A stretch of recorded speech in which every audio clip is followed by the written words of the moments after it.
Vamos lá, boa noite, galera, tudo bom? Meu nome é Luiz Fabrício, estou aqui com meu amigo Bruno Alves. Hoje a gente vai conduzir aqui um evento junto com vocês. Vamos falar um pouquinho sobre o Esquenta TDC, que é esse preparativo especial em São Paulo. A gente tem uma série de trilhas fantásticas. O Bruno aqui, que é um dos coordenadores da trilha Java. Se apresente, Bruno, para a galera também, fica à vontade. E aí, galera, tudo bem? Acho que vamos tentar fazer também no máximo aí, falar inglês também depois. A gente está começando aqui falando isso porque é um evento, um esquenta do TDC, e o TDC é em São Paulo, aqui no Brasil, e ele é em português, então a gente também tem alguns comunicados do TDC aí que o pessoal que vai estar participando vai estar podendo concorrer a sorteios e tudo mais. Welcome, everyone. If you're here, and if you are not speaking Portuguese, don't worry. Our talks will be in English. If you don't speak English, don't worry. We can help you to ask questions to Bazlur and to Juarez. So I'll switch now to Portuguese again. Ok, galera, vamos então começar aqui vamos falar sobre o TDC, né? O TDC vai ser em São Paulo. Vai ser a trilha do Java, vai ser no último dia. Vai ser no dia 20. Então, o TDC é de 18 a 20. Muita palestra legal, muito conteúdo bom. Eu vou compartilhar aqui com vocês uma pequena apresentação. Tudo certo aqui, Luiz? Deixa eu compartilhar minha tela aqui. Tudo certo, pode compartilhar. Acho que é essa daqui. Vamos ver se vocês estão vendo aí. Tá vendo aí, Luiz? Não tô vendo, vamos ver. Agora foi. Beleza. Então aqui, ó, o primeiro presente para vocês.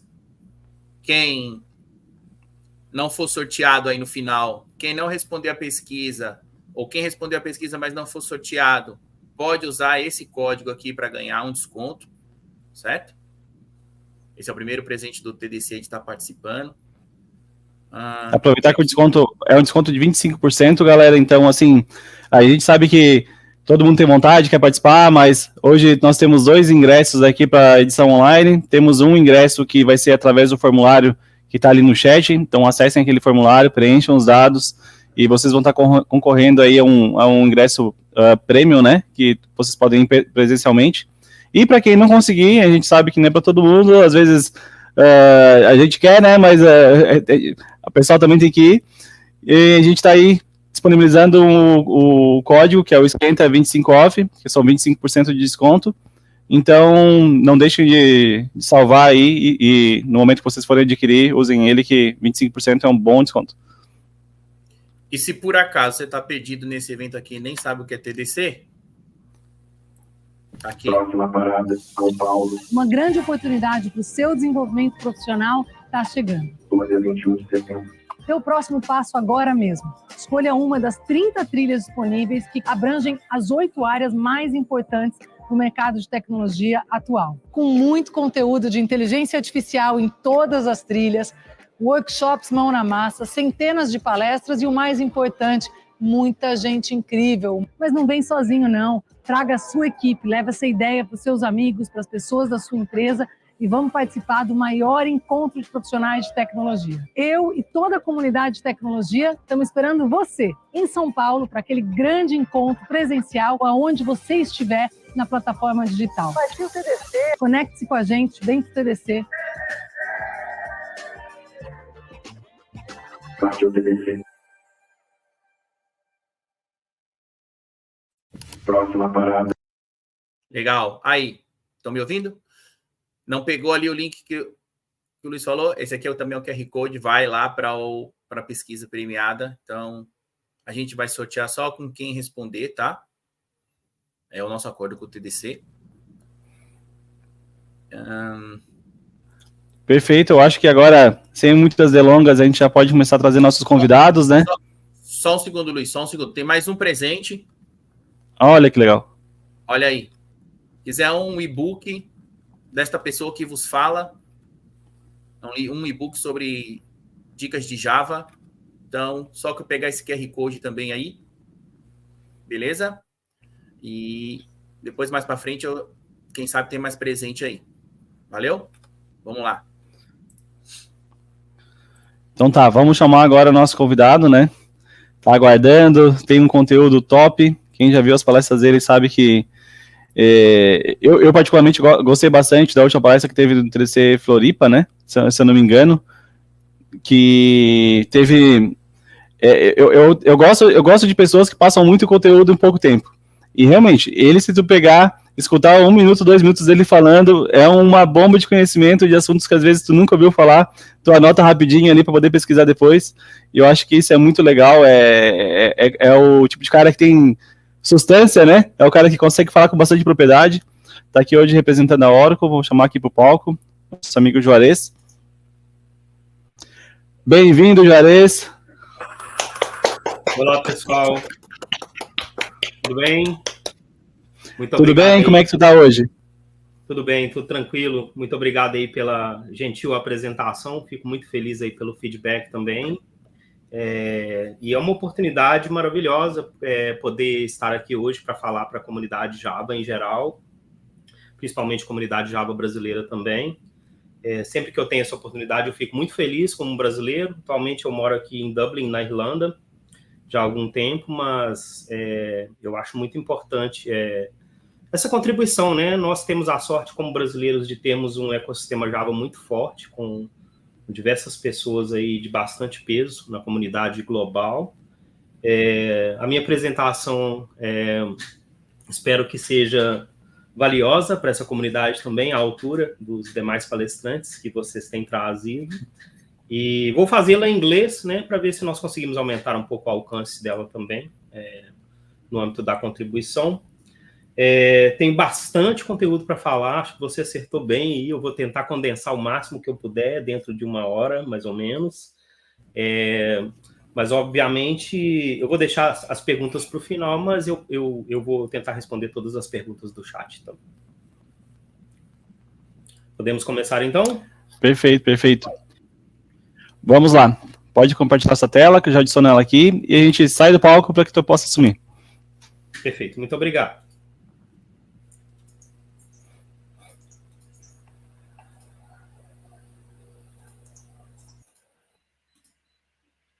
Hello, everyone. Welcome to our session with the Quarkus Club and TDC, Esquenta. My name is Juarez Barbosa Jr., and today I'm here to talk about Java virtual threads and pipeline database operations. And I'll talk a little bit about reactive streams as well, just as a kind of baseline and level set for everyone. That will take us towards the main demo that I have as part of my talk this evening. I have actually 4 demos, 3 of them actually just to position the last one, where I will try to comprise and actually present all the moving parts together. As I said, yes, my name is Juarez Barbosa Jr. I work for Oracle as a Senior Principal Java Developer Evangelist. I'm speaking from Dublin, Ireland, but I'm proudly Brazilian.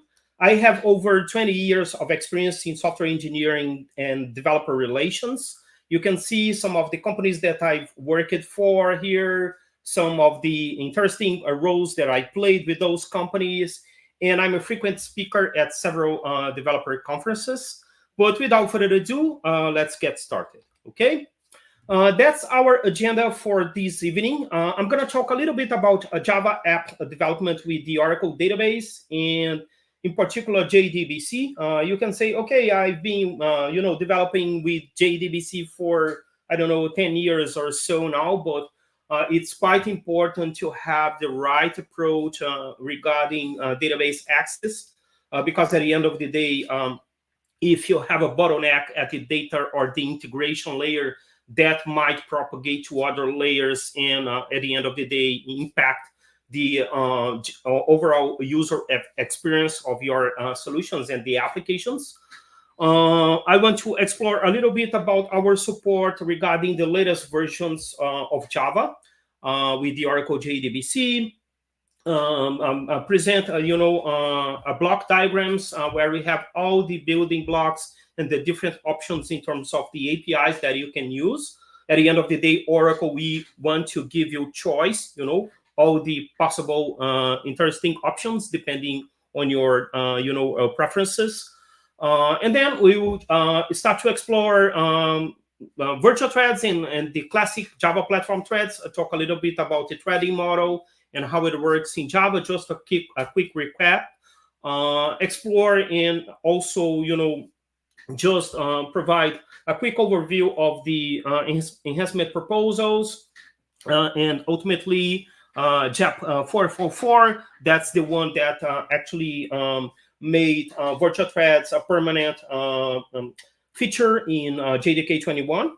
We'll have our very interesting and quick but simple demo with virtual threads and platform threads.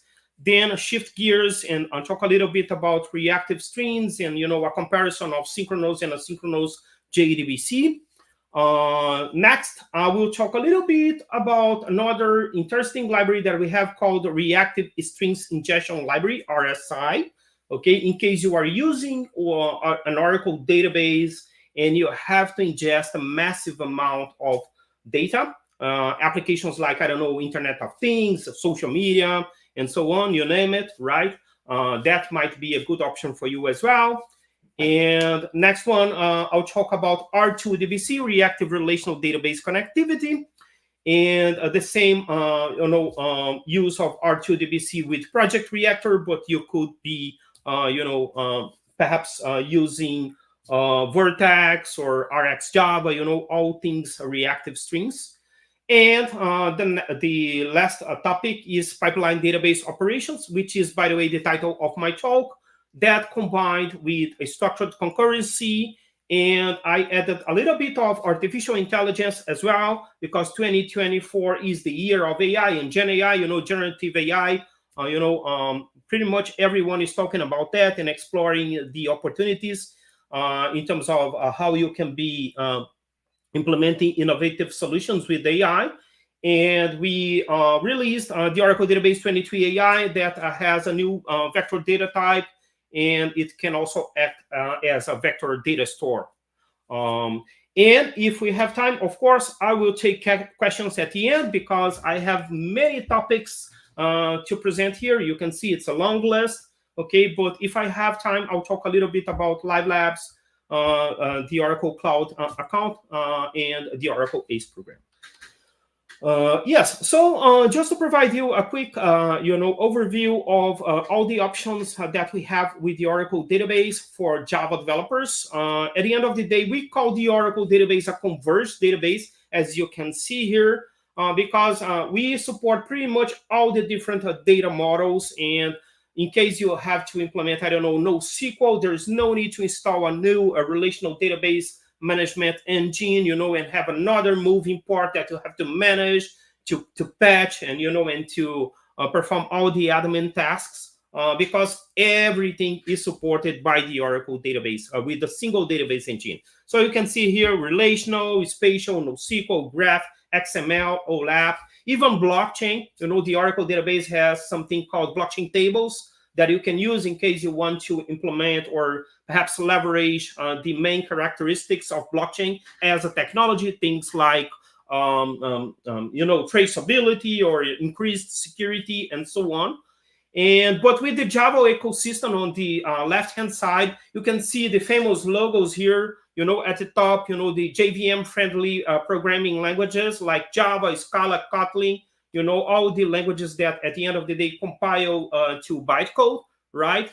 And you can see Tomcat here as a servlet container, but also full-fledged application servers like JBoss, IBM WebSphere, and the famous frameworks as well. Hibernate as the de facto object relational mapping, library, even the old Struts framework, but you can see Spring and Reactor and Naka and Reactive Streams are at Java, and that's the opportunity with the Oracle database and data access. At the end of the day, Everything is easily supported by our driver, the Oracle JDBC driver, and we happen to have a very powerful connection pool as well called UCP, Universal Connection Pool, which, by the way, you can, as an example, replace the default connection pool in Spring Boot Hickory with UCP, and UCP works with other open source databases as well. So it's not only a connection pool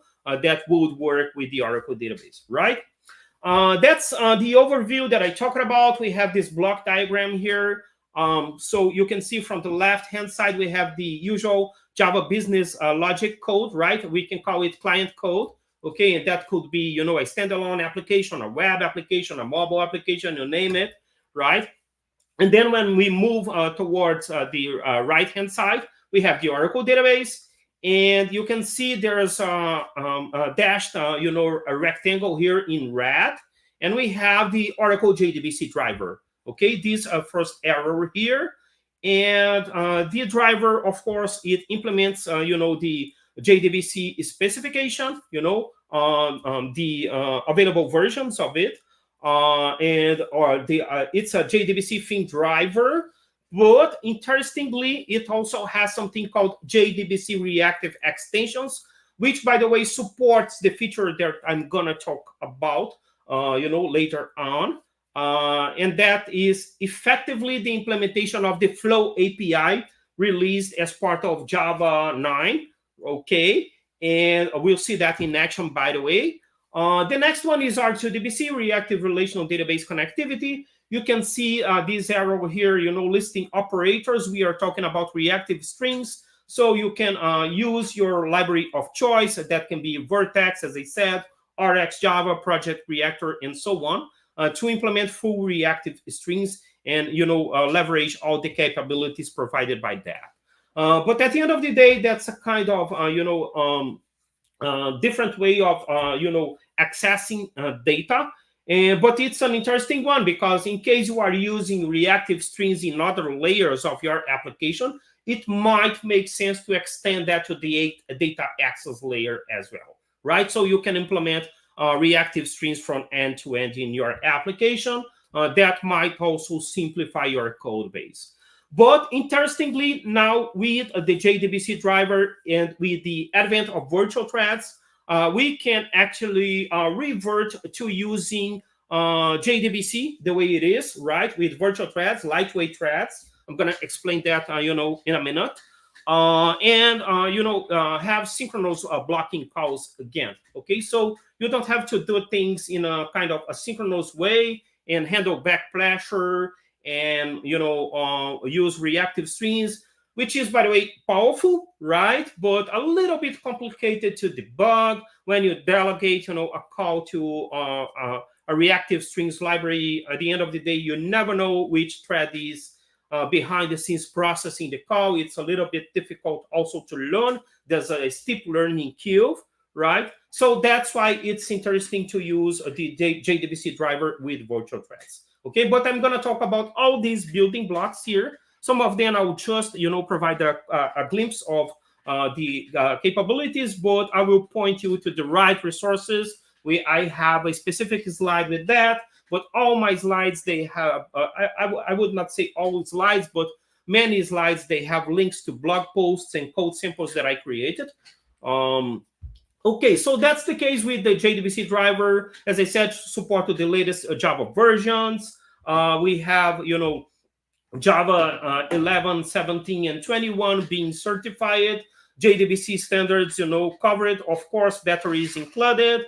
GraalVM, you can use the JDBC driver with GraalVM. Actually, the driver is prepared to be used out of the box with no, adaptations with GraalVM. So you can just go and create your native executable with GraalVM. I happen to have a blog post about that as well. As you can see here, this link, it points to my blog on Medium. And that's also published at Oracle Developers on Medium. Reactive Strings, the Java Flow API that I talked about, released in Java 9. And Project Loom with virtual threads. The driver also supports virtual threads with interesting, support and features like, the control of to avoid, thread pinning and all those things.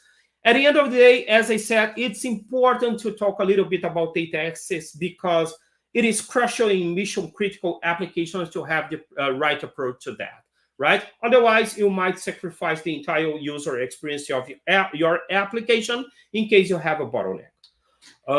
Yes, just to provide you a glimpse and an overview here, a quick one about the Oracle JDBC reactive extensions. That's effectively the implementation of the Flow API. We have modified versions of pretty much all the different methods that you can use to access data. As you can see here, like, publisher following the same publish subscribe approach, or perhaps if you prefer the Gang of Four design patterns, the old observer and observable design patterns, right? But you can see execute async Oracle, also batch support with the execute batch async Oracle, and you can then interact with the database, process result sets, and have optimized I/O and combine that with the preferred libraries in terms of the reactive strings concrete implementations that we have. And there's a link to a blog post here that you can explore later. Okay, and of course, I'm a developer evangelist, so if you have doubts, feel free to reach out to me on social media. I'm more than happy to collaborate with you and understand how I can, support you to my best. The next one here, let's talk a little bit about the different approaches, because of course, when we have when we are creating our applications, the solutions, right?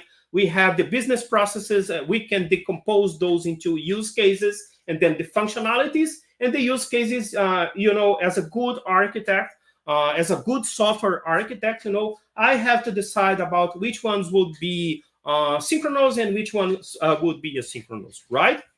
So with Project Loom and virtual threads, as I said, we can now, revert to using synchronous database access with lightweight threads, which is nice because all the Java tools, pretty much all the tools, JConsole, the flight recorder and monitor, and all the even the old tools, they use the Java threading model as it is. Okay, so they are not so friendly when you are using reactive strings and the reactive, related libraries. Okay, so that's why virtual threads is something that now gives us the same performance and perhaps scalability of reactive strings, but now using something that is natural to the Java platform.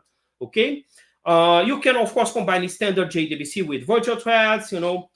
The client application call may use blocking synchronous code again. That might simplify your code and even reusability, some, indirectly.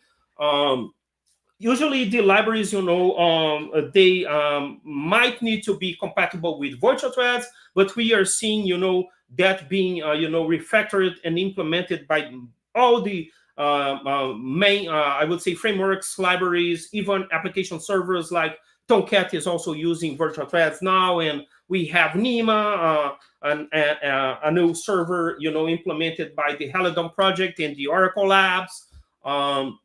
But again, remember, our driver has been instrumented to support virtual threads.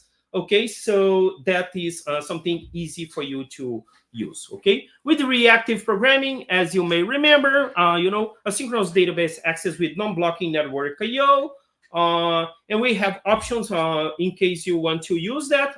That's covered by us as well. We have RSI, reactive strings ingestion, R2DBC, and the reactive extensions flow again. And you can combine that, as you can see at the bottom of this slide, with Project Reactor, RX Java, Akka, Vertex, and so on. Okay.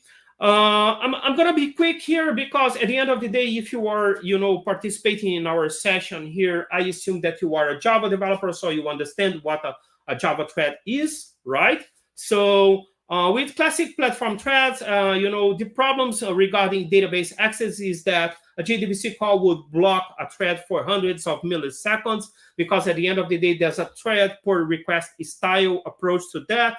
There's a kind of one-to-one, relationship and mapping, when you are actually performing a query or an update or whatever, right? A select. The thread count increases linearly with the number of JDBC calls, of course, because of that.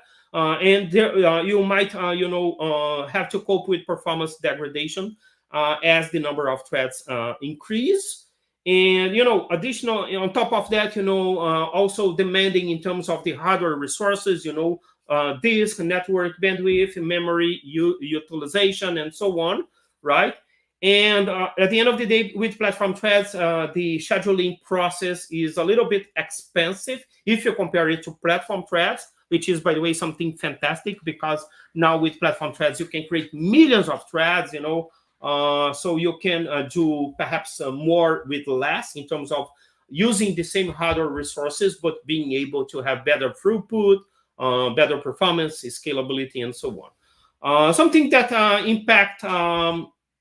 impacts Java classic platform threads and threads in general is the operating system that you might be using, in case that's POSIX, friendly or related, like, Unix or Linux, AIX and, Solaris, all those, operating systems. Usually they use something called preemptive scheduling. So they will respect thread priorities in a more direct and straightforward way. But with other operating systems like Windows, we have something called time slicing. So actually the processor is dividing the processor time among all the running programs, and that is not respective in a similar fashion, okay? But this is just a quick recap about platform threads.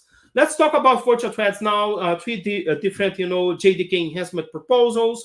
I'm going to focus on the one that released and actually as GA, general availability, and as a permanent feature in JDK 21.444 is the JAP, okay? A virtual thread is a lightweight user mode thread that will dramatically reduce the effort of writing, maintaining, and observing high throughput concurrent applications. You can, still use the simple thread per request style to scale your application to near optimal hardware utilization.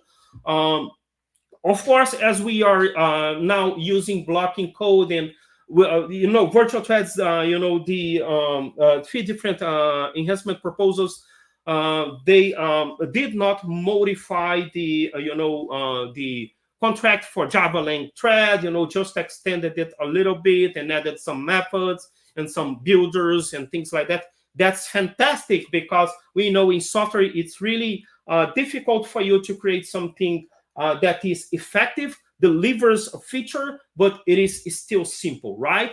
So the contributors to these different enhancement proposals, they achieved that. So we have to praise the people who actually participated in such effort, okay? And as I'm saying here, virtual threads, they don't remove the traditional implementation of threads, do not alter the basic concurrency model of Java, as I explained, and that's good for tools, for debugging, for, IDE support, and, many different things might be impacted by that, but this is covered as well. And we can adopt a virtual threads with the existing Java lang thread with minimal change. Okay, so they will actually, and that's the beauty of virtual threads, because at the end of the day, now we have the old classic platform thread that is mapped to the OS kernel thread, okay, in a one-to-one relationship, the old way, right? But on top of that, we can create a number of, tons of different virtual threads, okay, and as a kind of logical thread, okay. So you can actually now, have a better way of using Java without sacrificing your underlying resources, okay. The some of the details here regarding virtual threads, but I'll let you explore the API at your home, and possibly you've already done that.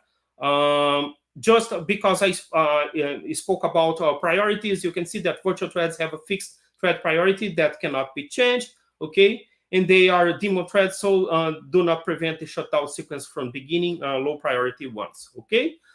You can see here just some links to the Java docs and the APIs in terms of the different JEPs and the proposals. And the first one is Java link thread. You can see a new method is virtual, of virtual and off platform when you are actually creating those threads with the builders. And same thing when you want to start a virtual thread with a runnable, okay? And the executors as well, the executor service, it is a modified one. One of my examples, actually, I'm combining, reactive strings with virtual threads because at the end of the day, there are some edge cases like if you have synchronized code and other things that you have to pay attention to. But if there's a way to use a platform thread, possibly there's a way to use a virtual thread as well. And that's better because, as I said, as you are reducing hardware utilization and saving resources and optimizing the way that you use your hardware service, servers and memory and disk, all the hardware resources, possibly you are actually reducing the cost of your application at runtime, and you are saving money, okay? So it's a win-win situation, right? I'm going to skip this one here because I still have plenty of things to talk about. Okay, but as I said, feel free to explore that at your home. The Java community now has many different blog posts and resources and videos and talks about virtual threads. Because the core of my topic actually is to talk a little bit about structured concurrency. Okay, and yes, so let's have a look at the first demo because I just want to make it evident for you how important that is. But so remember, we have the OS thread here, at the top, the blue one. And then we have the Java platform thread, okay, mapped to this one in a one-to-one relationship. And then we have the VTs, right, the virtual threads on top of the Java platform thread. Okay, so I'm going to show you a couple of examples here now. Shifting gears a little bit, I'll go to my IDE. And it will be easy for us to see. And this is just my laptop, okay? And I'm running it locally here against a local database. I'm running, as a Docker container. But we'll have a comparison of platform threads and virtual threads in terms of the hardware utilization that I talked about. The link is to a blog post that I have with what you are going to see here if you want to reproduce it. Code sample is there. Everything is there for you. Okay, so let's have a look now at at this project here. Okay, so I have, as I said, two simple examples here. It's a hard-coded query, no tricks here. I'm using the Oracle data source and UCP as a connection pool that I talked about just to show you the imports here in a pooled data source, but that's not the interesting part of my code here. What I want you to see is actually the way that I execute. First, let's have a look at platform threads. It's the same code. The only difference is that the first example, I will execute 1,500 threads or queries, sorry, but I'm using a platform thread here. Okay, so this is window, of course. I'm gonna open a task manager and have a look at the hardware utilization here. You can see that at the moment I have 3,400 threads. Okay, so let's execute this here and see what happens. Okay, so run as a Java application. I'm gonna increase this code here a little bit so you can see here. Okay, so yeah, the queries started executing. As you can see, I'm using, by the way, the Oracle 23 AI driver here. And as I execute, I have this mapping, one-to-one mapping to the OS kernel threads regarding the classic platform threads. So if I go there, you can see that there was actually a spike from 3,400 threads to 4,900, 1,500 threads. So you can see easily the one-to-one mapping that I talked about, because that's the way it works with classic platform threads. Okay, so you can see this sharp increase in terms of the threads. I don't even have to wait for all the threads to complete. I can stop this demo here now. You'll see that actually the number of threads now got decreased to 3,300 or something close to 3,400 again. Okay, so you can see that the allocation is quite resource intensive. Okay, we are not talking about lightweight threads as is the case with virtual threads, but actually resource intensive, heavyweight threads. But let's execute the same code, and you can see here that now I will start with virtual thread. Okay, let's have a look again at the number of threads, 3,328, right? So let's execute. This is the same code, same query, same everything. The only difference is that I'm using virtual threads here, right? So let's see what happens. Okay, as soon as the number of queries start here, I'm gonna wait, 5 seconds or so again. And then you will see that there's no spike here, no sharp increase, because of course virtual threads deliver what was promised, as part of those enhancement proposals, right? So now it is easy for you to think about a scenario where I'm running that here as a simple hello world application, with some few queries here. And that's my laptop. It is not a powerful, a server or hardware. But imagine a situation when where you deploy an application to your backend, a cloud-based application being accessed by, I don't know, thousands or millions of users and concurrent, accesses and calls and requests and so on. So now you, can imagine the impact of that in terms of the reduction of our utilization of hardware resources. And what I emphasize, at the end of the day, you can save money, right? So perhaps that's an easy way for you to get a promotion if you want to refactor your code and then present such ideas to your, team leaders, your managers, your, I don't know, VP of engineering. But platform threads are here, and this is something that you have to pay attention to. Okay, let's proceed now. And as we talked about synchronous JDBC with virtual threads and platform threads, at the top of this slide here, let's explore a little bit of our options in terms of reactive strings as well. That approach on non-blocking, file and forget, publish, subscribe. The first option is this library called RSI, Reactive Strings Ingestion Library. Okay, this is proprietary to Oracle. Okay, only a good tool to have under your belt in case you are using an Oracle database. Okay, because it does depend on some features that are actually implemented by the Oracle relational database management system. Okay, I'm not going to explain all the building blocks here. The one that I want to highlight is number 4 here, direct path insert, because in case you are using the RSI library in Java and you have the Oracle database, of course, right? This mechanism will be able to actually batch all the data that you are ingesting and bypass the SQL mechanisms to insert the data at once, using a native data format, okay? And that's extremely fast and powerful, okay? For, data-intensive applications, as I said, Internet of Things, social media, and, many different applications, okay? This is actually quite powerful. For this one, I have some demos here to present as well, okay? I'm going to close this one and this one here. First, just to give you a glimpse of the API, okay, this is first example with RSI. We have this simple push publisher because at the end of the day, we have the publish subscribe model, as I talked about. Okay, you will see the imports here.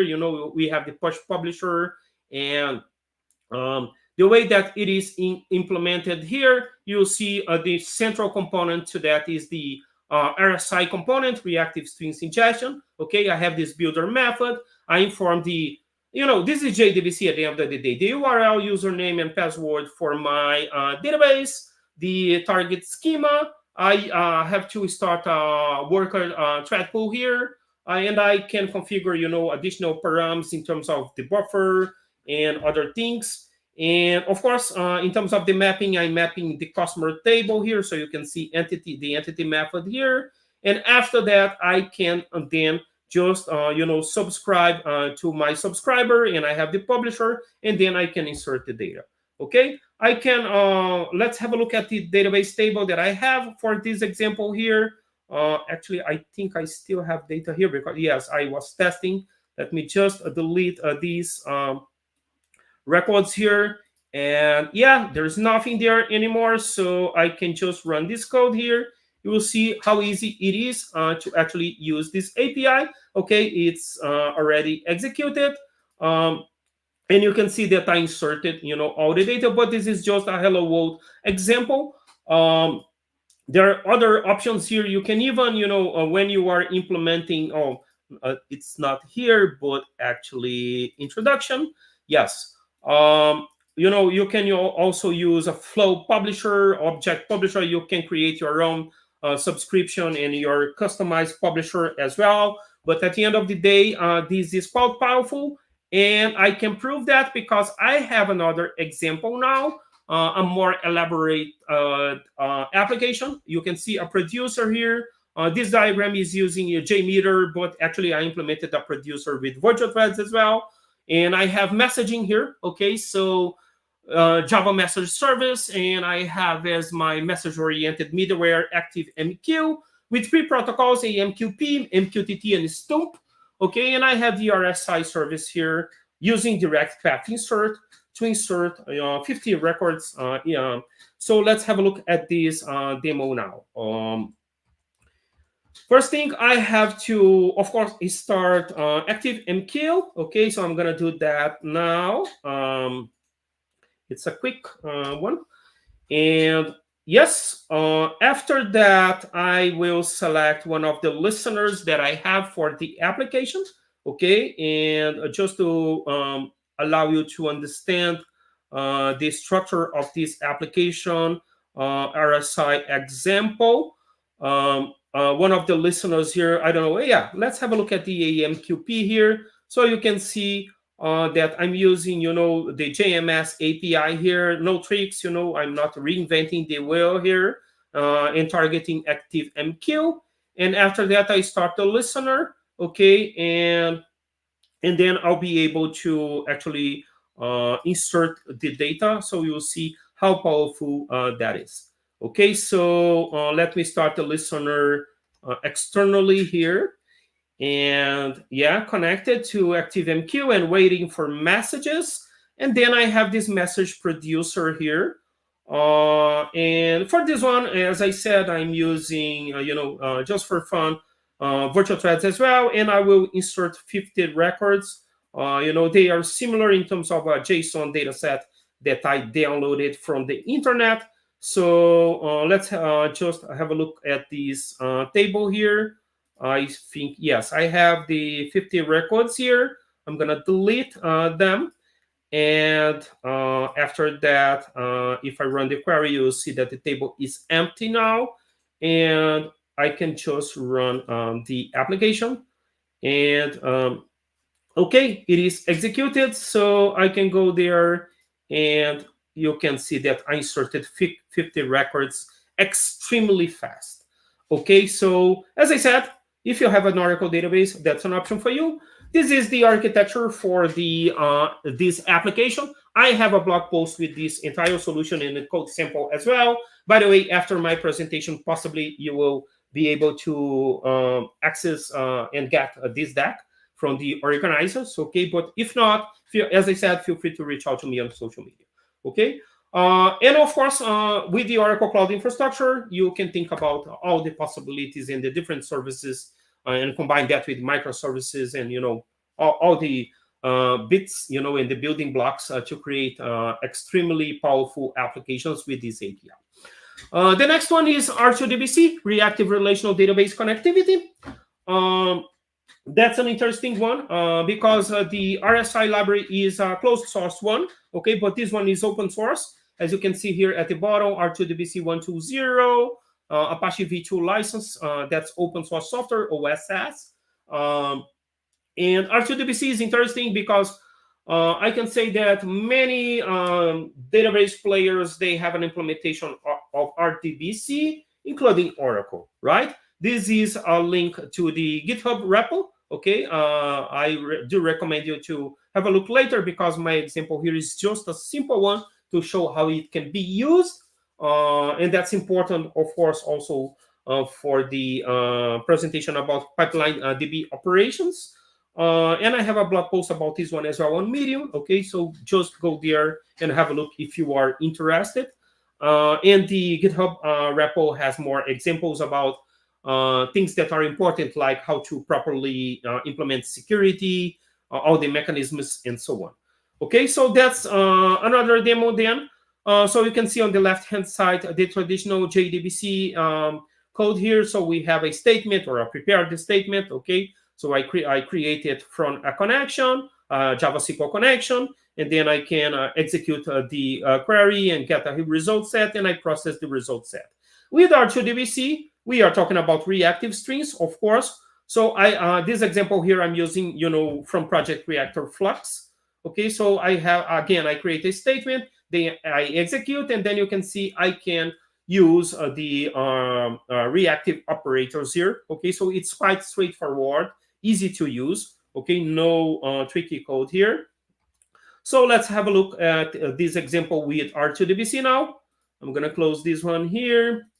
And yes, so you can see, I'm using here Mono from Project Reactor. The link is here for you regarding the doc, the Java doc. Okay, the same implementation here. And I have another example with Flux here. Okay, I'll be querying the same database, the one that I inserted records with RSI, but I can just then execute it quickly here. And you will see that I retrieve just the IDs, but it worked anyway. Okay, so it is as easy as that. And okay, let's talk now about the core of my presentation, the title of my presentation, Pipeline Database Operations, okay? Before Pipeline Database Operations, okay, you can see here the Java app sends a request, okay? So there's always a request response cycle, right? So we have server idle, the client idle, the server sends the response, the Java app receives the response.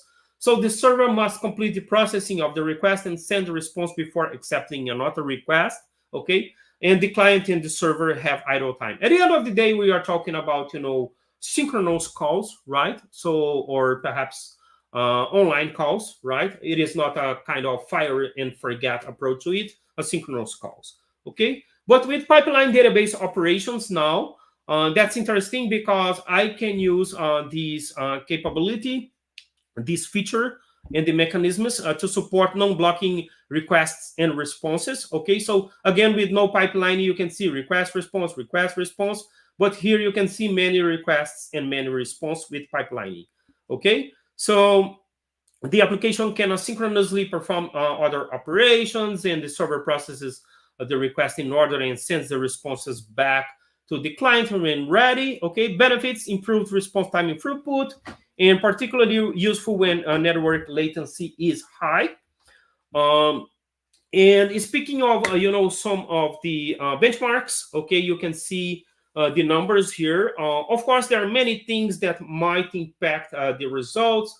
And, when you are actually, isolating a test environment and a workbench for, stress tests and performance tests, it's important for you to have, a separate network segment and, and everything well controlled. Otherwise, I don't know, if you are testing now and there's a batch process running, at the end of the month, it might impact and, and mask your results. But this is something that we performed internally. So I'm just showing you examples, but, just keep in mind that you have to pay attention to your environment when considering that.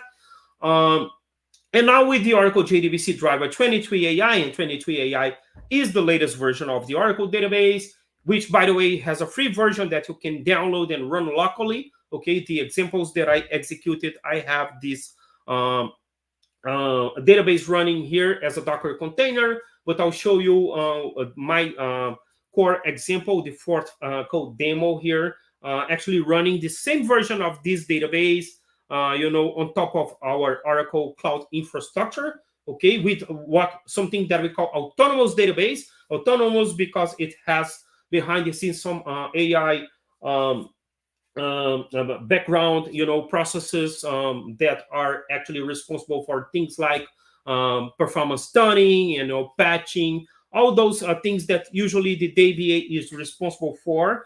Oracle started to infuse AI actually years ago, as far as I remember, 2017-18, with the first release of our autonomous database. So everyone is talking about AI now, but the autonomous database is using that for years now, okay?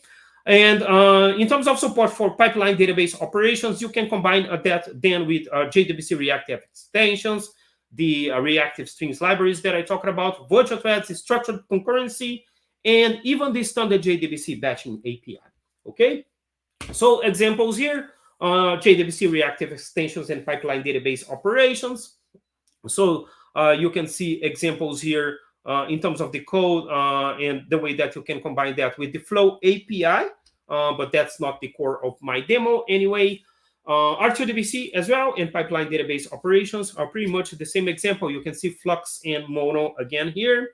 And let's talk now about structured concurrency, because we need that in order to, I talked about all those APIs because the reactive extensions that we have as part of our JDBC driver is actually required when you are using pipeline database operations.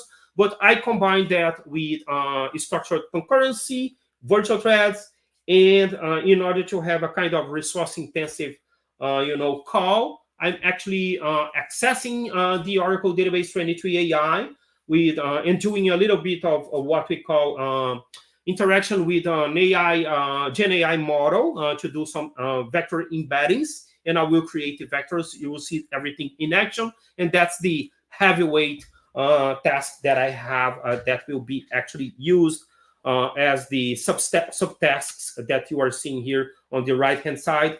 When executing my demo, okay? Structural concurrency, at the end of the day, it is something that will allow you to treat a group of related tasks running in different threads as a single unit of work, okay? So usually, as you can see here, auto-closable is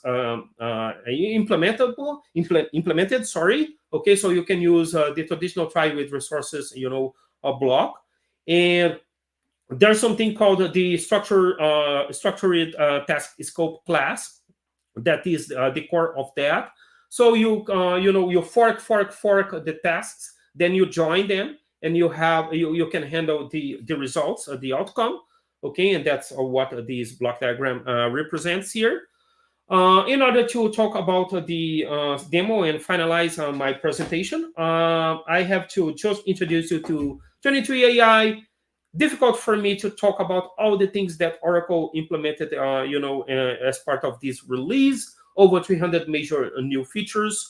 I'm going to focus, you can see AI for data features, developer analyst features, mission critical as usual. Okay, but I'm going to skip that and just focus on the core here, AI vector search, because that's what I'm actually using with the structured concurrency and pipeline database operations.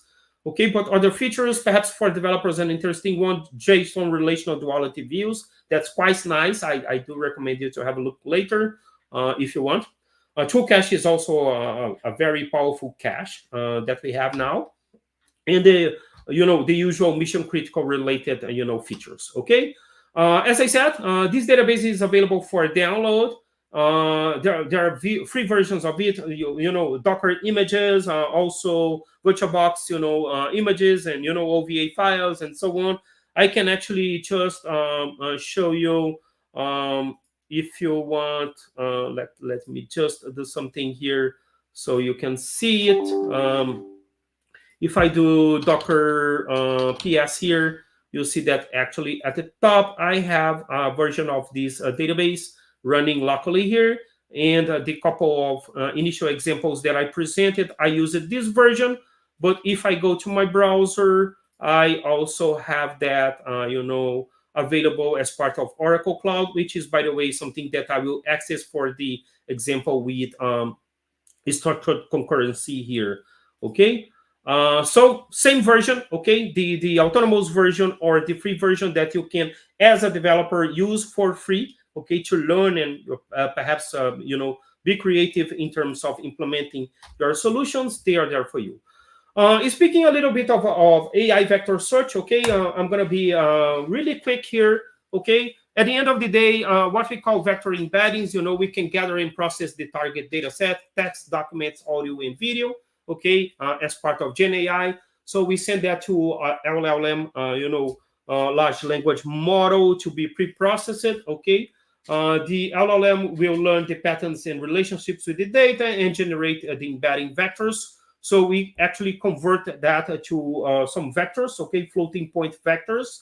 And that allows the implementations of something called similarity search, which is a little bit different when you consider the traditional SQL queries, and the exact match against search keys, because this semantic search, now there's a way actually to, group and select, and get results based on similar characteristics of your data in the data set, okay? In terms of models, if you are using the Oracle Cloud Infrastructure Gen AI service, you can use, Llama 3 from Meta, Oracle here. There's a model called Command R and so on, which, by the way, I'm using here.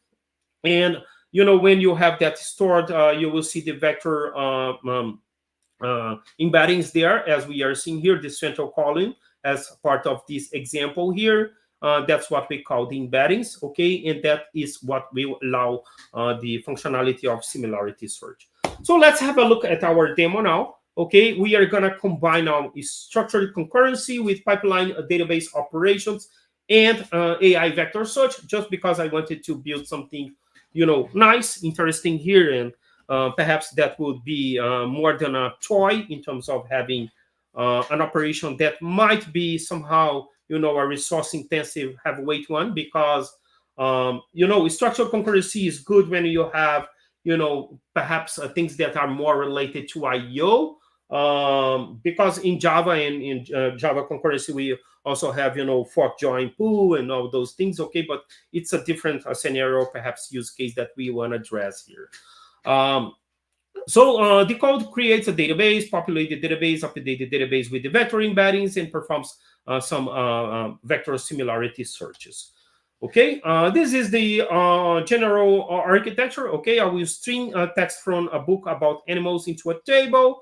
After that, I update the table with corresponding vector embeddings from Oracle Cloud's generative AI service. So I get the text and I create embeddings. I call the cloud service and the LLM model, and I get result, and I populate this specific database table in the target column. Okay, after that, I perform the similarities searches for the search terms, and and the database will have text and the vector embeddings. Okay, demo code is published at this link here, so remember to have a look at it later as well, and remember that you can also download Oracle Database 23 AI free.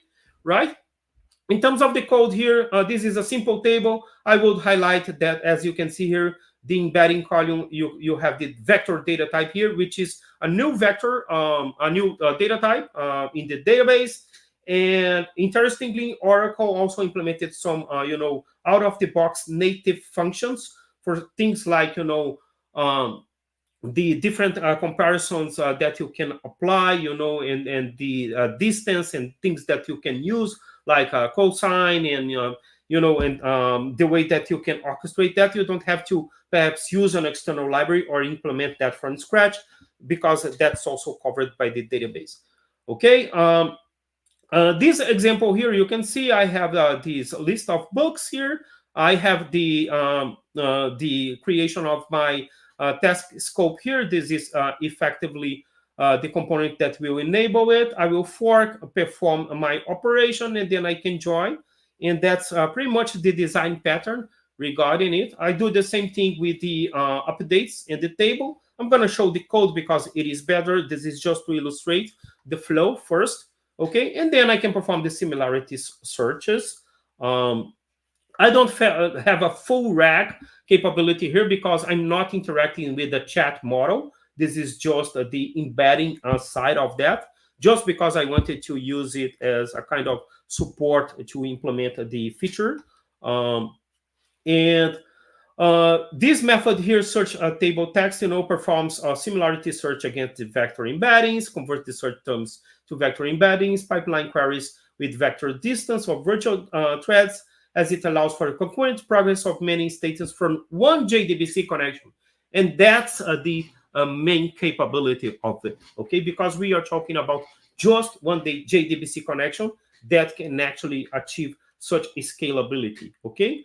And yes, let's have a look at the code now before I close my talk. Where is it? Okay, so yes, before, just to illustrate it, yes, I created a Java doc because this is the code here. The first interesting method is load table. You see, loads the table with facts about animals. This method uses structural concurrency re-preview feature in JDK 21 because it was previewed in JDK 21 as well. Now in JDK 22, no modifications, right? And it calls, structured task scope fork to execute concurrent batch inserts into the Oracle database. The batch inserts are pipelined. Of course, this allows for concurrent progress of many instances from one JDBC connection. Okay, so if I close it here, you'll see the load table method. Okay, so you can see that I have a structured task scope here. I create it here, and you can see the design pattern. First, I have the fork here, as I talked about, and then I have the joins, and that's it. The nice thing with that is that, of course, if you implement that with classic platform threads or virtual threads, but you don't have something like structured concurrency. If you are talking like here, I'm calling the database, or I'm calling the OCI Gen AI service, and there's a failure, and I'm having those calls in parallel. If I have a failure here, possibly I will throw an exception, but that other operation will keep running. Okay, so at the end of the day, I'm still consuming resources, and that can lead to some undesired and corrupted states as well, depending on the situation. But with structured concurrency, when there's a failure, actually there's a kind of cancel operation that will stop everything. So that's the most robust way of executing it. Okay, this is the method for load table. You will see that for update table, I have a similar approach to it. The only difference is that, of course, I'm interacting with the cloud side of the Oracle cloud infrastructure as well for the Gen AI service. Okay, but you see that I have, again, structured task scope here, and then I have fork, and I have the joins here, and I have this method request embeddings. Okay, if I go there, this, as you can see, I have to authenticate against the cloud, and I use a model ID that I can list, different models that you can actually have out of the box from the Gen AI service provided by Oracle, and so on. And yes, so we can execute this code now. Let's proceed to have that. Let me just see if I still have a connection here. You see that the table is not even created yet. Okay, so we'll actually execute that in debug mode. So let's have a look, because first thing, you'll see that I will execute the database table. So let's do it.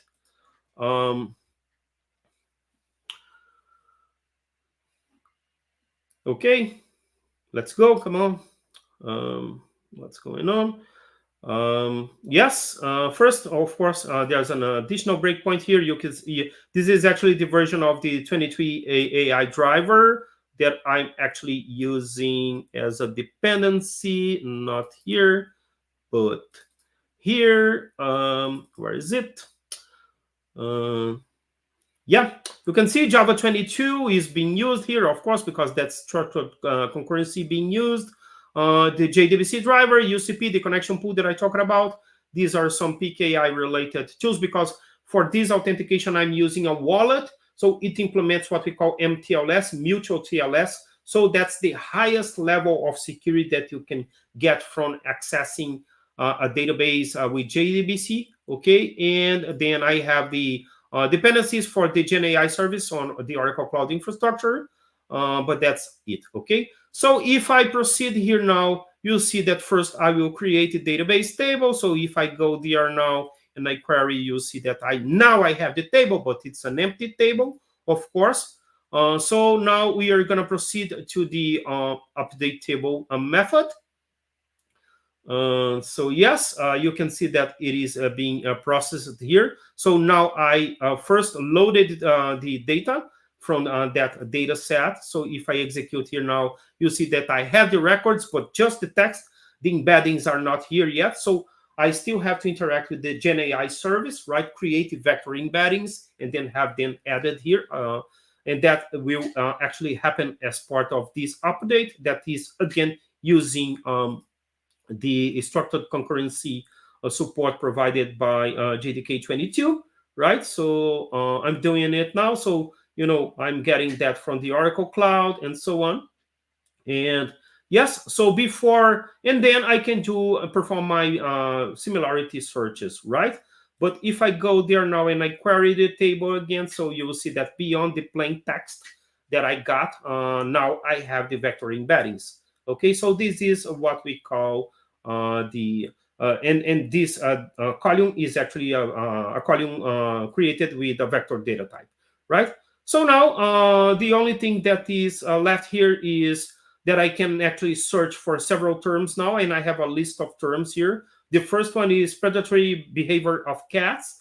Okay, so I can execute this one, and you'll see that then this is actually the similarity search. Okay, so I pass this prompt here, and then I get, as a result from the similarity search against my database, Oracle DB23 AI, and the vector embeddings, all the results. Okay, if I execute it again, you will see that actually the search term is a different one now, location of bears. So if I go there, you can see the second result here, and so on.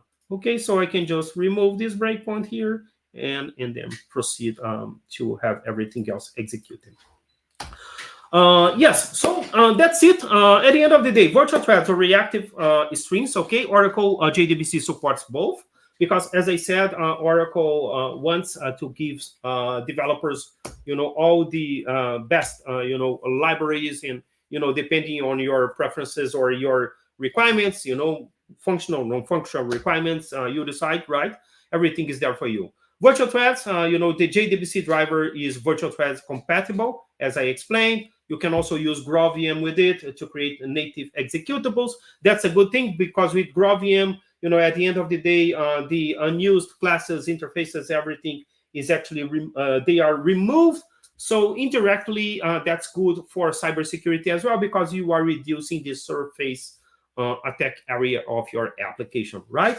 If you want to use a reactive, you know, R2DBC, RSI, reactive extensions, both can be used, of course, with pipeline database operations. And this comparison here, benefits of virtual threads, easier to read and write, easier to debug, as I explained, the tools, integration with tools, right? And it doesn't modify the concurrency model of Java, available in JDK 21, 22. Now, you know, JDK 21 virtual threads, you know, as a permanent feature, you know, GA general availability. Limitations of virtual threads, some libraries frameworks are not compatible yet, but, you know, they are being ported or adapted, so it is happening. Benefits of reactive streams, reactive libraries, you know, plenty of libraries, you know, very good ones. By the way, I'm not against reactive streams, just to mention. Streamline API with functional style, low-level concurrency is handled for you, locks, atomics, and so on. But, you know, it's, in terms of limitations, steep learning curve. Some people say that it's a little bit difficult to understand, you know, reactive streams when you start to learn about it, and harder to read and write, and harder to debug because of the things that I mentioned. Okay, all the links are here for you. Arrival of JDK 22, JAP 444, 480, structured concurrency, third preview. And my blog post about introduction JDBC driver for virtual threads. Same thing, a couple of blog posts about RSI, R2DBC, a blog post about that as well. Pipeline database operations, I'm pointing you to the documentation. Same thing with the GenAI service. And this is a tech brief for Java developers about all the features regarding this latest release of our database that you can use. And the documentation that I presented, we have this documentation here as part of the JDBC Developers Guide, presenting pipeline database operations. Okay, so it is not complex. You saw it here. The code sample will be there for you anyway, so you can try it later. Same thing with the structured concurrency. This one here is actually as part of JDK 21, but it is still the same API. So a quick explanation here. Same, block diagram. And yes, this is the Java doc and a link to the GenAI service as well. And what else? Yes, I think that's pretty much it. Okay, I'm happy to take some questions now, if there are any. And once again, thank you very much for this opportunity to present to the community. And I hope you liked my presentation. Thank you very much. I'm going to stop sharing now.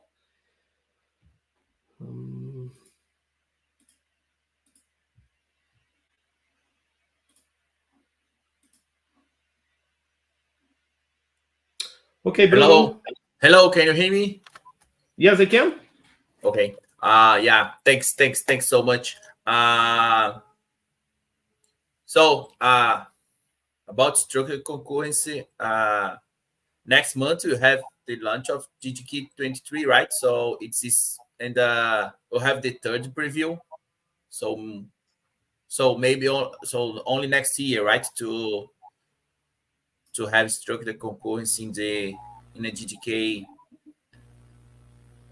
Do you think the third preview probably will be the last one? What do you think? Well, I think so, but Juarez, está escutando? Yes, I am. But quite frankly, I'm not aware of the current status of feedback from the community. So I'm not sure if there will be modifications or improvements. But usually, it seems to be quite consistent. From JDK 21 to 22, it was just a re-preview, as I said, with no modifications. So I think it is actually solidly moving towards having that as a permanent feature. I hope so. Yeah. One thing that Luis told in the beginning, that, we probably could see 3 or 4 presentations, right? That's so great content. Thank you very much, Juarez. I don't see questions here. But if in the community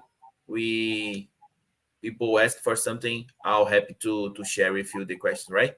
Absolutely. Yes. People can reach out to me on social media as well, as I said. Nice. And by the way, I will be watching Bazlur presentation as well. So I'll be around. If anyone wants to ask a question, I'm more than happy to answer them during this session today.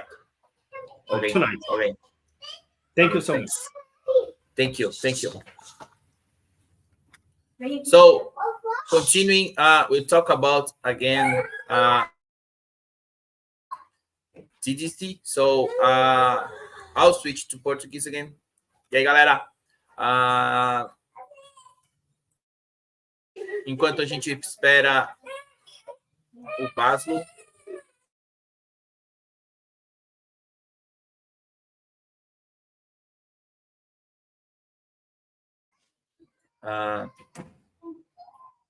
Juarez, você está me ouvindo? Eu acho que o Luiz que caiu.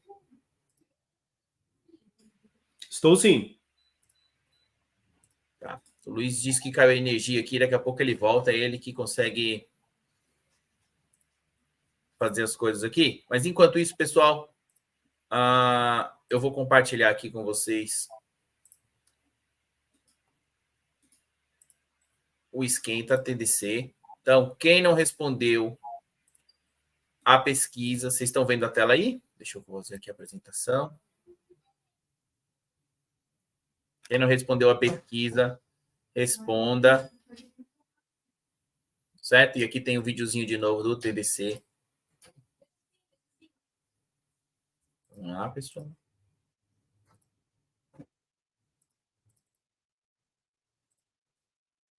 Agora.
Luiz, será que voltou agora? Um probleminha técnico com o Luiz aí, pessoal.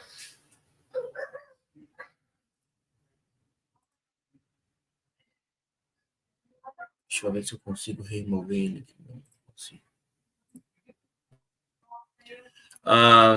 Então tá, vamos pedir para aguardar só um minutinho enquanto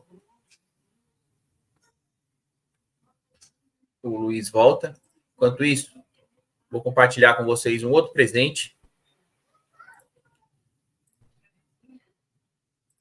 Eu falei do livro no começo, e aqui, esse livro que eu passei o QR Code, ele faz parte dessa série aqui de pequenos livros pequenos, vamos dizer assim, né? Desse Long Hanging Series. Então, aqui tem vários e-books que você pode estar baixando, inclusive o meu. E você pode estar entrando aqui nesse site, aqui tem um QR Code. Você pode estar dando uma olhada nos e-books aí, se algum interessar você dessa série, Long Hanging Books. Então, fica aqui um segundo presente enquanto o Luiz está voltando.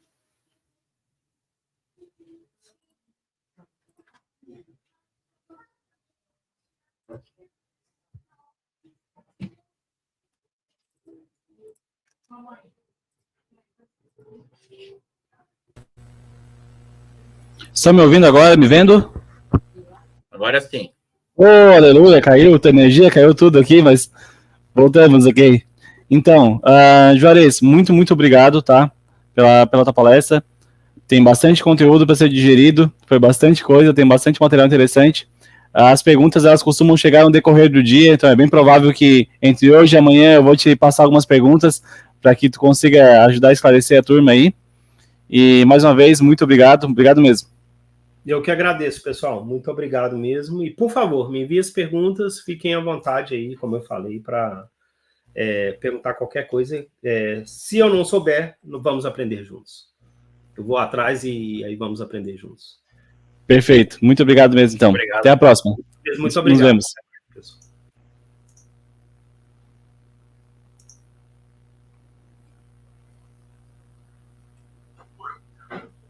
Hello, Bazlur. Hello, Bazlur. Hear me? Yeah, now I can. Yes. Okay, perfect. Welcome, Bazlur. Thank you very much. Thank you so much for joining us. Well, this is Bazlur Rahman, He's a Java champion. I don't know him. If you search for Java, if you want to learn Java, you probably already read something about that Bazlur wrote. So I don't know how to give a better presentation than that. Probably if you probably you don't know, but you already had read something about that Bazlur wrote for Java. So Yeah. This is we are doing this event. We're trying to keep in English because people in Brazil sometimes don't speak English, but I think it's important because we have so great content in English. So please thank you again for joining us and give this talk for us. Thank you very much. Thank you for inviting me. I really appreciate that. Okay, let me basically start with my presentation. So I'll have the idea of this presentation is basically, breaking the Java stereotype. I mean, it's a bit of light presentation. Mostly I'm going to cover all the new stuff that has been added in the Java ecosystem. I mean, there is a concept, there is a thought in many people's that, Java is pretty old, like this machine. And in fact, I can share a story. I was traveling one day. I was in a plane, and a guy beside me, we have been talking about things. So basically, he asked about me, what I do. So basically, I shared my story. I'm a Java developer. All those things, and he just become very surprised. Still people use Java. I mean, he was like, I asked him, how long ago you have used Java? He said like 10-15 years ago, and it was so terrible, something like that. So from that discussion, I thought maybe a lot of people still have that sort of stereotype. Java is old. Java is not, it's a verbose language. It didn't improve. All those stereotypes, basically. So the idea of presentation came from that discussion, and I wanted to show you in this talk that those stereotypes are basically stereotype. You shouldn't believe those things. Java has improved a lot. In fact, Java is a more modern language compared to many other programming languages. So that's the goal of this presentation. And I'll have a lot of demo. I mean, small code snippet that I'm going to type and I'm going to show you. So it's going to be a bit of informal, not like a presentation. I mean, I have prepared everything. I'm going to just deliver everything. So that's not going to happen today. It's going to be a bit of informal. So I might stuck somewhere. So I have to figure it out. So bear with me. And also, if you have any questions anytime, you can definitely ask those questions. You can stop me anytime. And some of the topic might be repeating before, as our previous presenter did awesome job. So in that case, if you want to skip those topics, just let me know. I'll try to skip those things. And this slide a bit older. I haven't got chance to update this slide. So if something I see that's not really relevant, I'll just share with you that this is not relevant. I'll just show you a demo instead of sharing the slide. So pretty much this slide is basically for me, to guide me the presentation. So bear with me, and yeah. So let's begin. I mean, clearly I have already laid the foundation. Java isn't really a old language. It has been like almost 30 years. It has grown from day zero to way better programming language. And the thought process of verbosity, rigidity, and complex, those are like old chapter. You will not find in all those things in modern language. You can compare with pretty much other programming languages like Kotlin. I would not say you can compare with Scala. Scala has different things, but at least you can compare with Kotlin and other modern programming language, and it's pretty solid programming language. And personally, as a Java developer, I definitely love it. And this is the programming language that I've been working for over a decade. So I'm not going to switch to some other programming language for sure. So yeah, you can trust me. All right. I think talk is cheap, so I'm gonna show you some code rather than giving all the introductions. So I'm gonna start with the very first thing, which is basically main method. So this is the new edition of recent Java. It's still in the preview phase, but I think in no time it will be we'll be able to use it. I mean, when we see a feature on preview phase, it doesn't mean it doesn't work. It means it's nearly ready. It's ready. It just available so that you can give feedback to the Java community. You can work on it, play around it. So that's the deal. Basically, it's almost ready. I wouldn't say almost ready. It's absolutely ready. It's just waiting a bit more time to get some more feedbacks. So Java. If you remember, like few years back. So if you start Java programming, you will write something like that, public class, something like that. And if you want to write a main method, you will do something like that, right? So the problem with these, it's pretty simple. As an experienced Java developer, it doesn't bother us because we hardly write main method, right? We hardly print anything with the println. But for a developer who is basically learning the language, it's sometimes they ask a lot of questions. And if you are someone who teach programming to the students, you are you start with a bit of a struggling because you can explain a lot of things. For example, what this public means, why there is a static, why there is string and then the bracket, all those things. I want to print a hello world, and then to do that I have to write 3 words. So those are questions I have faced several times, and it was really hard to explain that. So what we used to do is basically remember those things. We'll explain in down the road, like say from 3 months from now. So I with this new flexible main method, now you don't have to worry about that because you can pretty much remove all those things. This is no longer needed. This is no longer needed. You can just write a file over here. I have just opened a file with hello Java. You can remove those class public class hello, and in fact you can remove this part as well. So you can keep the void and main. Pretty much you can remove this one as well. So this is how it looks. Now it's pretty simple. You can run it and it will produce the same output. So there is further improvement going on, which is probably we'll be able to pretty soon remove this one as well. So if we run this, I'm not sure if it's gonna run it, but it should run. Okay, so it as you can see, we don't even have to write system out println. So this is so flexible. It's called flexible main method, right? And you can write println, just call the function.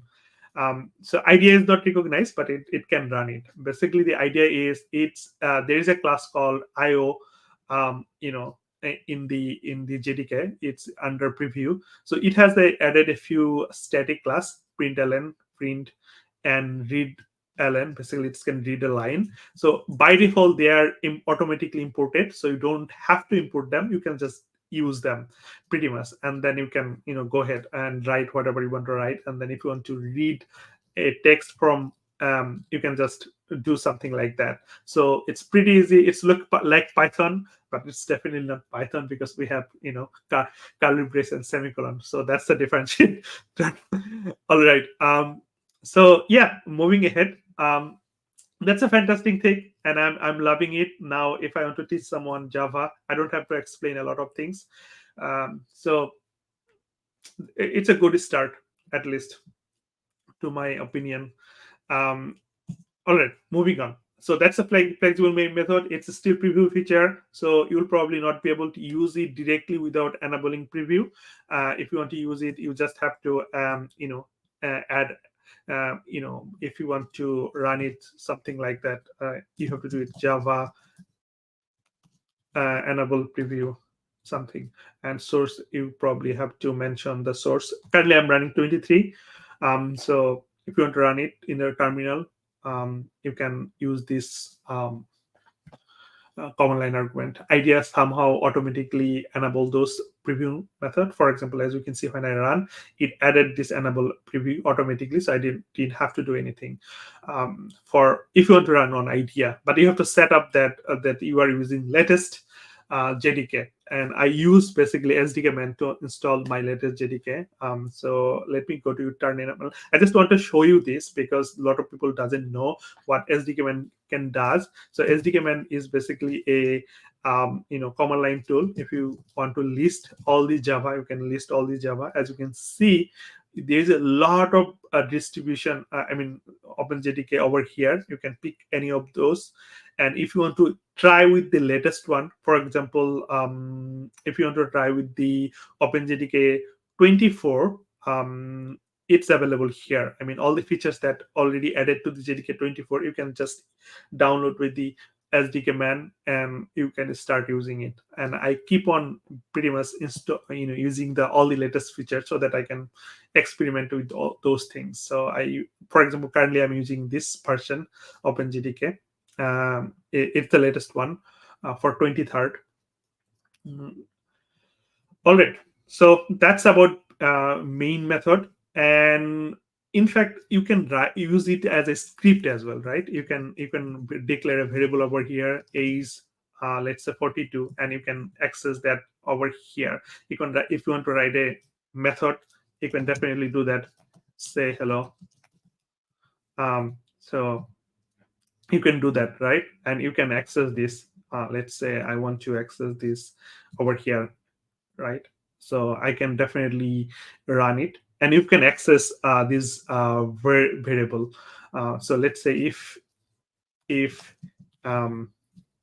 is something like that. If I want to do something like that, right? So let's make it 10. So I can print this. So basically, you can use it even as a script. That's interesting things, and I believe that gives you a lot of flexibility, lots of abilities to express yourself as a programmer. Moving on, and the next one I want to share with you, which is basically this one, embracing efficient data representation. This is probably one of the nicest thing Java has added, which is record, because when we write a web applications, we have to deal with a lot of data, and those data are basically moving element, moving container. We move data from one place to one place. It requires a container, a representation, and we want that representation as a immutable because we don't want to change it. We can just move from one service to another, right? So to achieve that, we usually write a Java class. We have a lot of getter and setters, right? And then if we want to manipulate that data, for example, if we want to put in a collection, and if we need to sort, we need to compare, we need to find. So we have to obviously generate all those accessors, equals, and hash code and twisting, right? So those are basically a lot of code. And I can show you a quick example over here. Let's see if I have that. Okay, so bear with me. I'm going to switch a lot of window just to show you the demo, because I have a few code base in different scattered place. So let me just comment this out for now. This one as well. So this is a book class. It has a properties called title, author, and so if I didn't use the record, so I could I would use the traditional one. So I would probably go with this. So basically, it will had those field, and then the basically constructor, getter. This is the immutable one, so we added final, right? We didn't have a setter over here. But if we're not immutable, if it was not an immutable, then we could have a setters, and then we had equals, two strings, hash code, all of those code. As you can see from this line to this line, it's a huge line. Although we can generate those with the IDE. IDE has easy way to generate them, but still you have to carry all of those. You are carrying a lot of noise, but all of these things your compiler can generate, right? So why do you want to keep those things in your source code? Maybe we can remove those, right? That's where record comes. So you can just undo all those change, and yeah, that's pretty much it is. So if I remove all of those things, ignore those commented code, then the code base is like one-liner. So I have all of those things, and I can just carry these things. All right, so now if I want to use it, I can just over here you can see I have a main method that I can use. It's like a class, but with a bit of restrictions in it, which is it's an immutable object, immutable class, and it has a lot of other benefits, which we are gonna see in coming slides. So that's one benefit. And also, if we want to basically, let's say I want to validate the constructor. Sometimes we do that, right? For example, title and author required. So we use a canonical constructor, right? Something like this, something like this, right? And then we write, let's say title is required. So we use object require null, require not this, let's say something like that, objects. We write this, right? And then we probably write a message. The title cannot be null. Similarly, if we want to use object author cannot be null, right? And then we set all those things. This is the canonical constructor. With the records, we don't have to. We can simplify it a bit more, right? We can use a concept called compact constructor. So the compact constructor is like that. You don't have to specify all those things.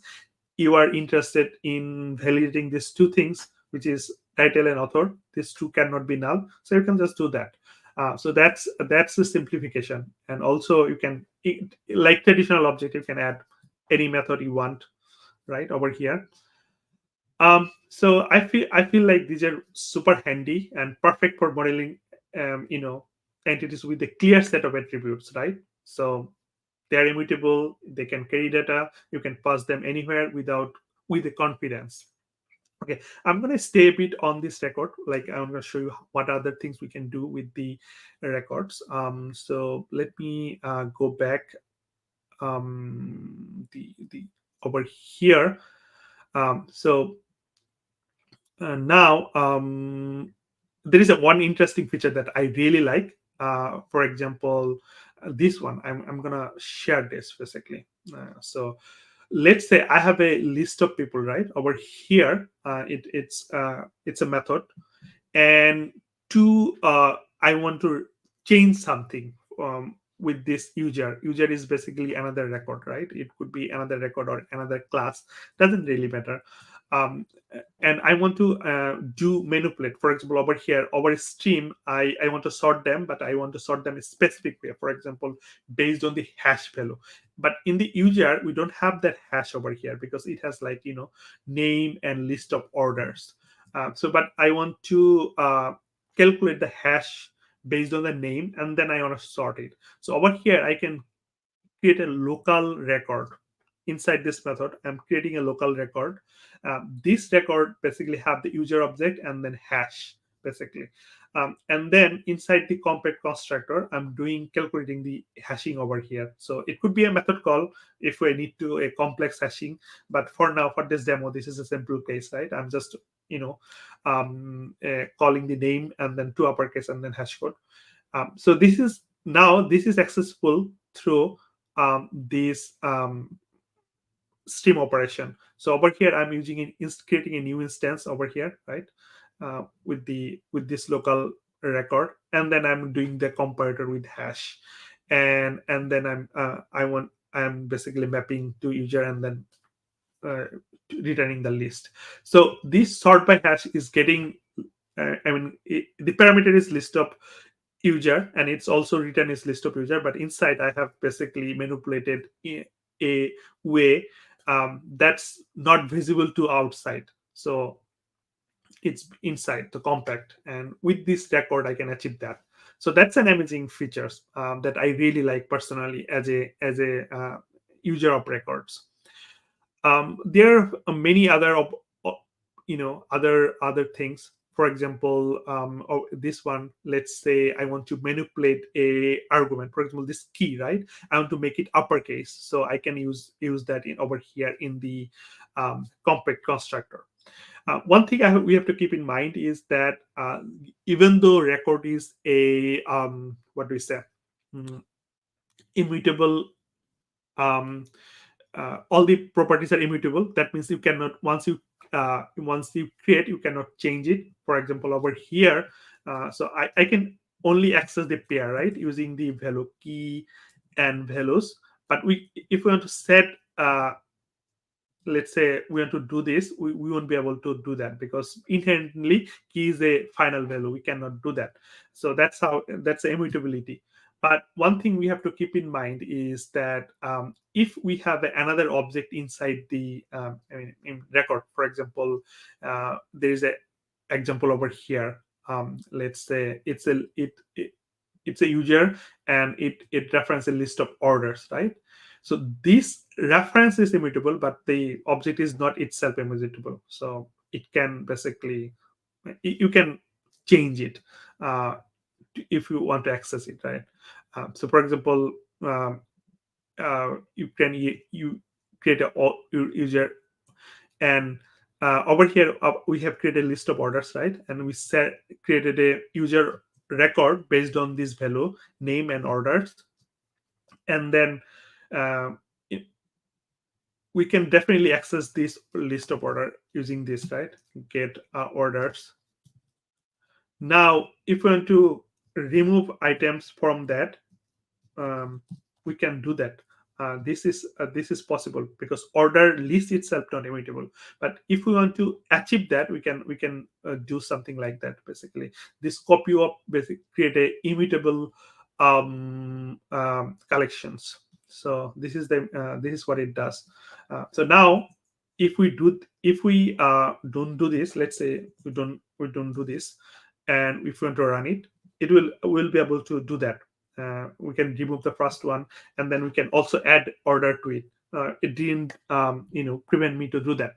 But in the compact constructor, if I want to have this as a immutable immutable list as well, I can do this.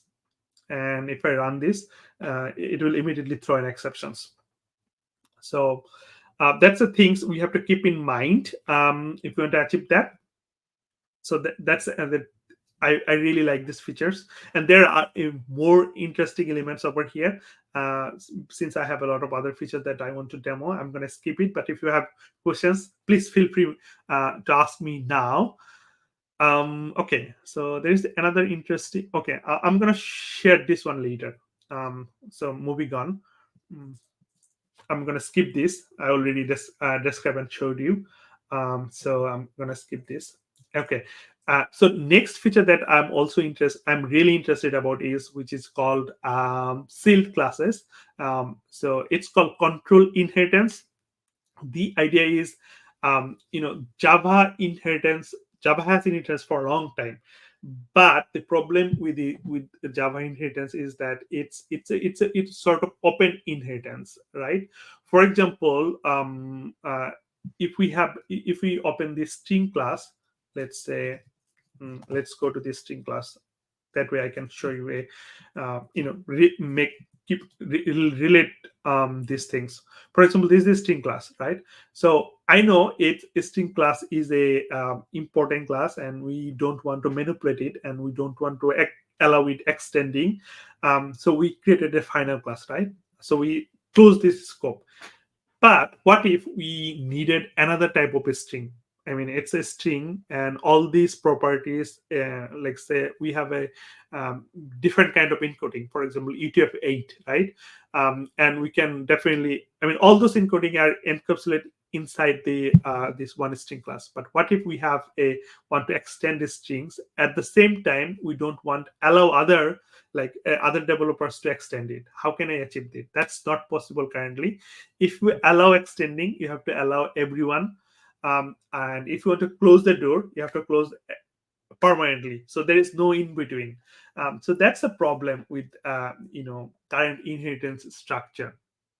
And let's say I have a method over here, right? Public void and do something. And this method, let's say, takes something. Let's say object. Now I can literally pass anything to this method, any subclass of object, right? So what if I don't want that? I want to restrict it. So that's where seal class comes to the picture. So what you can do is you can control the structure. So there is a new keyword introduced, which is called sealed and permitted. The idea is, I'm not sure if you can see this code base properly, but the idea is, let me explain it. Over here, I have declared an interface called expression. I shorten it, and it only permits constant expression, plus expression, times expression, and negative expression. So that means this expression interface can only be implemented by these 4 type of classes, subtypes, not anymore. So that's the benefit, basically. If you want to control the inheritance, and if I'm a library developer and I have, let's say, want to give a certain set of implementations to achieve, and user can choose from those certain set of implementation. User not will be able to override create a new class and then manipulate and then provide their own implementation. If we want to prevent that for some reason, for securities and all those things. So with that, we can achieve that with the seal class. All right, moving on. Next thing that I'm gonna spend a bit more time on, which is called pattern matching. That's one of the fascinating features that came to the Java, and I'm extensively using the pattern matching. It's simplified our life a lot. So it started with the very basic things, for example, with the instance of, and then gradually it improved upon it, basically. So it's the building block started from here, right? For example, over here we have a expression called x instead of a string. Now we have to cast it again to make sure it is a string, right? It sounds ridiculous because we already, we already did that. We know that x is the instance of a string. Why I have to cast it again to making sure, right? So that's can be simplified like this. You can declare a variable right after the type, so you can just access it using like this way. So that's a simple simplification, but based on that, a lot of new interesting features implemented. So let's go ahead, try a few example over here. For example, we can do this, right? Previously we couldn't do that. If x is instance of string and I want to do these things if string's length is more than 3, now we can do that over here. It's become one-liner. Similarly, we can convert this entire thing into a Swiss expression. That's where it's more useful. For example, if a string is the correct length of a string is more than 3 characters, I want to do certain things. But if it is not, then I can do other things. But as you can see, x over here, it can be type of a string, it could be type of integer, it can be type of any other thing. So based on any type, we can write a different set of cases over here. So it's super expressive, super useful, and tight and coupled. So we can achieve this, in fact. So over here, ignore this here. The reason I'm going to ignore this, because when I prepared this slide, there is a new feature called a string template. For some reason, they dropped it because they want to do refine it further. But it was a already pretty awesome features, which is string template, but probably they want to improve it further, so that's why they dropped it. But just ignore the str, that part. So string interpolation is gonna come soon, but much better, I assume. So as you can see with this, let's say we have a value, you've got a method inside a value, it's an object, and you can do a pattern matching on it. It can be null, it can be a string, it can be any type, it can be array. You can wrap inside another object as well. So you can do all sort of things with this pattern matching. So let me show you a few example over here. In the one of the slide, I shared a expression, all right, evaluator. I shared an interface called expression, and I'm using over here. I'm basically combining few things over here. 3 features. One is controlled inheritance, which is sealed classes, and then I'm using record, and also I'm using pattern matching over here. So with this, feature, I can write a compact code within a few line of code, right? I mean, compact means the shorter, so I don't have to repeat it. Sorry about that. But as you can see, I have expression interface, and it permits all this type, which is constant, negative, plus, and timers, and all of these are basically record. So all of them are one-liner, so way shorter. And then I have over here a static method inside the interface. So that's another interesting features. An interface can have a method now, a default method, and also in static method.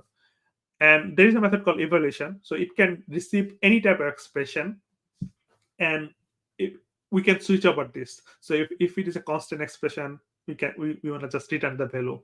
And if it is a negative expression, we can switch, add eval, and then pass it over. And if it is a plus expression, we would just add. It is a time expression, we just multiply. And as you can see over here, there is an interesting feature that I did over here, which is called a record pattern. We are deconstructing value from the record itself. So record has this negative expression has one property, one field, and we are already over here basically deconstructing it so that we can directly access it. We don't have to do something like that. Previously, if we didn't have that, we probably have something like that, a variable, and then from the variable we'll have to access this, something like that. So we don't have to do that. We can pretty much deconstruct, because we're interested in the particular value, not the entire negative expression.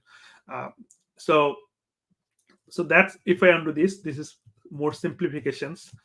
And also you have seen that I didn't specify any type over here. I'm using the local type inference. So so these 3 features, especially seal class, using the seal class, and then record, and then record pattern and pattern matching, we can achieve all of those things. But if we had to do this with traditional way, I'm pretty sure we won't be able to do it within 19 line of code. It will take more than 60 or 70 line. I tried, but it took like more line of code. Now it's pretty compact, and only we needed only few lines of codes. So if it is not expressive, if it is not modern, what else we want, right? So I'm super excited about this particular feature. All right, moving on. I'm gonna show you a few more examples about pattern matching. So for example, over here, a class, I'm similar example, right? I have a public seal class, which is basically, I just wanted to give you a show use cases where we can use these 3 features together and make awesome code, right? So let's say I want to create a document with a lot of HTML elements, right? Over here, HTML elements, it's a basic node, and then we can extend a few others. For example, paragraph, image, table, and image definitely have more elements over here. For example, URL and alter text. Paragraph doesn't have more than content, but table will have a list of table rows, right? And table rows will have basically, list of string. So now we can sort of create HTML and renderer over here. So based on that, if it is a paragraph, we render paragraph. If it is an image, we render image. It becomes compact and easy. And as you can see, switch is now even an expression. It can return elements. Previously, it was like a all through things. We have to use break and all those things. Now we don't have to. We can return elements from the switch. So over here, if it is a paragraph based on P, we can render P, right? Even we could use this as well. So var content. We are interested in content, right? So we can use the we could use the, what do you call it? Okay, it takes the render paragraph takes the paragraph itself. So if we remove this, then maybe we don't need to provide the paragraph itself. So that we can do over here. So the idea is with this sort of amalgamation of multiple features, we can now write shorter code, more concise, less verbose. I don't see verbosity over here. I'm only writing what I'm interested in, right? So another stereotype is gone over here. Okay, so moving on, I definitely want to show you a few more pattern matching stuff. Okay, so this is traditional switch, right? Which is basically we are not interested anymore. We can convert into a switch expression, and it can even return elements. Okay, so there is a few caveats as well with the switch expression that we have to keep in mind. For example, this one, right? So over here, it's an object, and we are switching over this object. It can be integer, it can be number, but number is a superclass of integer, right? So what if I do this? So this is a problem because this become unreachable immediately. The reason is when the switch expression will start evaluating, it will see that number is object. I mean, if we pass even integer, it will match with number because number is a super type of integer, right? So over here will never be. So that's a problem. That's become unreachable. So we have to keep that in mind about the ordering. So more specific case statement should be first, and then less specific. Basically, that should be the order. Otherwise, the unreachable. If you try to compile it, it will throw in compile time error, obviously. So it will prevent yourself, but at the same time, so you have to be careful about that, the ordering of the case statement. And yeah, so there is our also there is a null case as well. Okay, so here's one thing you have to remember. So if you don't for example, the object over here, right, it can have multiple types. I mean, pretty much all the Java object is a subtype of object. So that means the pattern match can have a lot of value. So if we want to make it what do you call, there is a concept called exhaustiveness. Basically, we want to make it correct. We want to cover all these cases. If we want to do that, we have to add a default cases because compiler doesn't know what else case could be over here. So that's why if you want to make sure all the cases cover, and the type is like a generic type like object, and it can have multiple set of subtype, then we definitely have to have a default classes. If we don't do that, as you can see, it's showing an error over here. It's showing the switch expression does not cover all possible input values. So that's why input value is a default case is important. And here is another cases. If we over here we didn't check null, right? If we don't check null, it's a caveat. If you run this, it will throw an exceptions, which is basically let's see what exception it throws. It says null pointer exceptions. So what we can do is, if we want to take care of null as well, we can add a case which is called null case. And in fact, we can do one thing. I think case null and default we can add case null and default as well together. So that's also another way to do. But the idea is, when you are using switch, this pattern matchings, you have to make sure that it is exhaustive. You cover all the possible outcome values, right? So that's where null and default case is your handy. But if you use a seal class and something like that, the expression that I showed you, right? For example, not this one. So the other one, let me show you over here. So if you use this expression, seal interface over here, and you add permit clause over here, that means the expression can have only 4 subtypes. So compiler can now determine that this only possible outcome is basically this 4. So if you miss one, as you can see, it will show you that switch expression does not cover all possible values. Either you can add a default branch or basically add all of them. So like there is possible outcome is 4, and compiler can infer that from these permit clauses. So you don't have to add a default one. So those are small caveats you have to keep in mind. But overall, it's a super awesome and useful features. It makes your code so compact, less verbose. It's like modern programming language. And there's another interesting features that's available, which is called unnamed variable. So let's say I have this interface called options, and it permits some and none. So I want to extract some values from here. So get option value. So we have only 2 options over here, because from the permit clause, compiler can infer that the only possible value is some and none. So we have over here two cases. So if it is a none, I don't care with this variable itself, right? So I can put an underscore over here.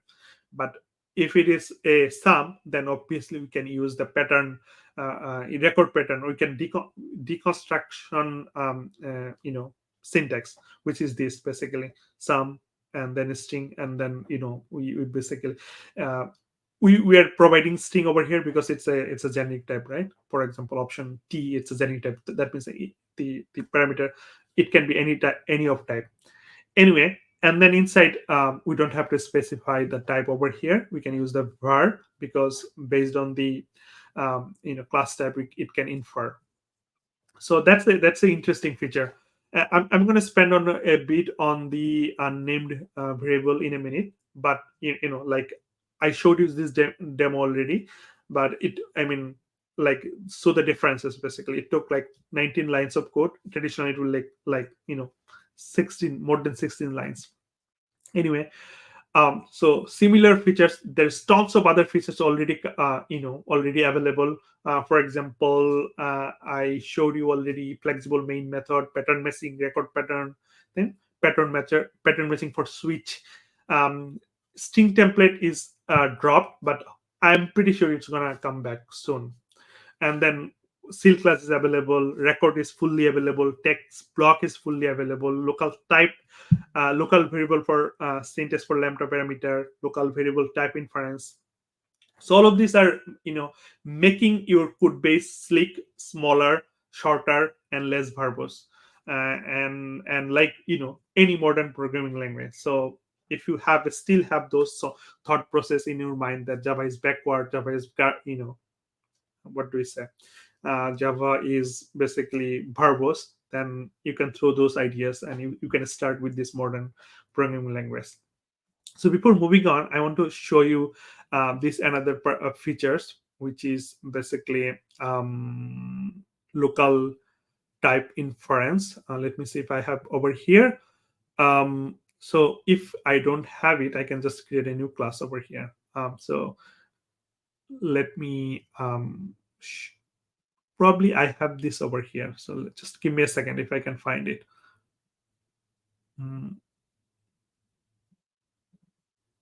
Not this one. Sorry about that. Okay, not even this one. So let's see if I have this over here. Yeah, so this is the one I wanted to show you. So over here, as you can see, I want to print, I have a point. Point is basically a record class, right? It has X and Y coordinate.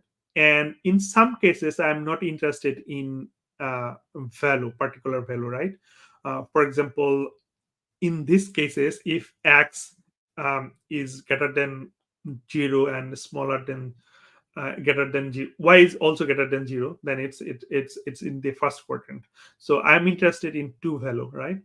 But in the second cases, I just wanted to do something else. If X is less than 0, then I don't even care about the other value, which is Y. So we don't have to specify that. We can use the underscore over here. So this is basically, it's an unnamed variable. We don't care about it. We can just ignore it. So in fact, there's similar example in some cases. For example, let's say I have a try catch block. Let's say I'm giving a quick example, right? Something like that.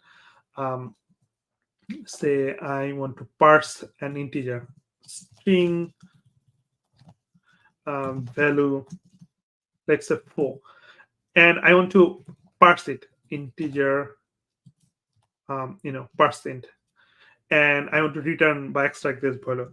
But what if it's a number format exception? It will definitely throw a number format exception because it's a string of clearly, and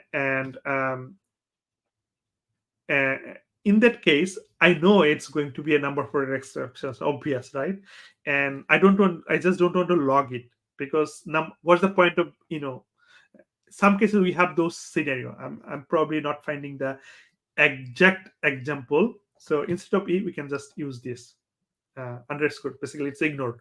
We don't care.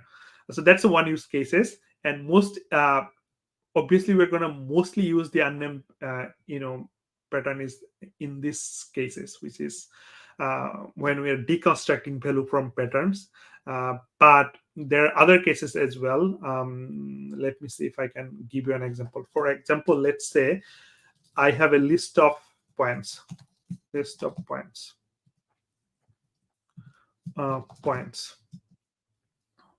Say now I just want to, for some reason, I want to count these points, right? I don't want to, I'm not interested in the content of the point, but I want to run a for loop over here. Sorry. Points for. So I'm not interested about this point itself. So what I can do is I can just put an underscore over here. So it's an unnamed variable. I'm not interested in how many times point I have. I want to print a hello for that. So that's how we can do it. There's so many use cases. I can use var as well. So these are now you can write way less code to achieve more things. So these are the benefits. I definitely want to cover a few more things, but how I am with the time? Can anyone share me how I am with the time?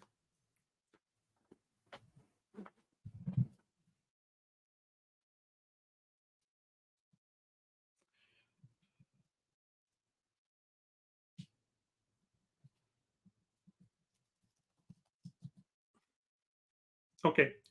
So while I'm getting to know about the time, I can perhaps move on with a few other features. For example, over here, it's the same thing. I'm using unnamed variable. So yeah. I'm going to skip the string templates because it's dropped. when it is back, I'm definitely going to talk about it. I'm super excited about it because most programming languages have this thing called string interpolations, but also string interpolation has some downside as well. It's a place for SQL injection. So Java want to come up with a solution that's a super useful, easy to use. At the same time, it's secured. So yeah, definitely I'm looking forward to that. So I'm going to ignore this whole slides. Yeah, when it is available, I'm definitely going to talk about it. All right, moving on, there's one small features that I'm really interested, which is it's a small, pretty small features, but I definitely want to show you. Let's say this positive integers. I have created a positive big integer class, and it extend math class. Let's import that. What's the problem with this? Okay, so let me remove that. Okay, so idea is telling me there is a problem. It's not actually. Never mind. So the problem with this is with this particular cases is I'm interested only positive value, because big integers support both positive, negative, even 0, but I need a big integers that is basically support only positive. If I put -1, it has to be, it will throw an exception. So that's what I want. So the problem with this traditional constructor argument, if we have a super, like, we have to call this super because it does a lot of things in this construct, in this super class, right? It does. So let's go to the constructor or over here. Where is it? I think it should, if I click on super, it should, okay, over here. So as you can see, this does a lot of work, right? There is a plenty of line of codes that it does. And then after doing all of those things, so it takes time, and it's definitely some sort of executions, right? And then over here, if it is a negative, I'm throwing an exceptions. What if it's a negative? It's basically all the execution over here, it's pointless, it's a valueless. And I'm doing all about those calculations for nothing. But if we could remove this from here and put over here, that way I could save a lot of cycle, right?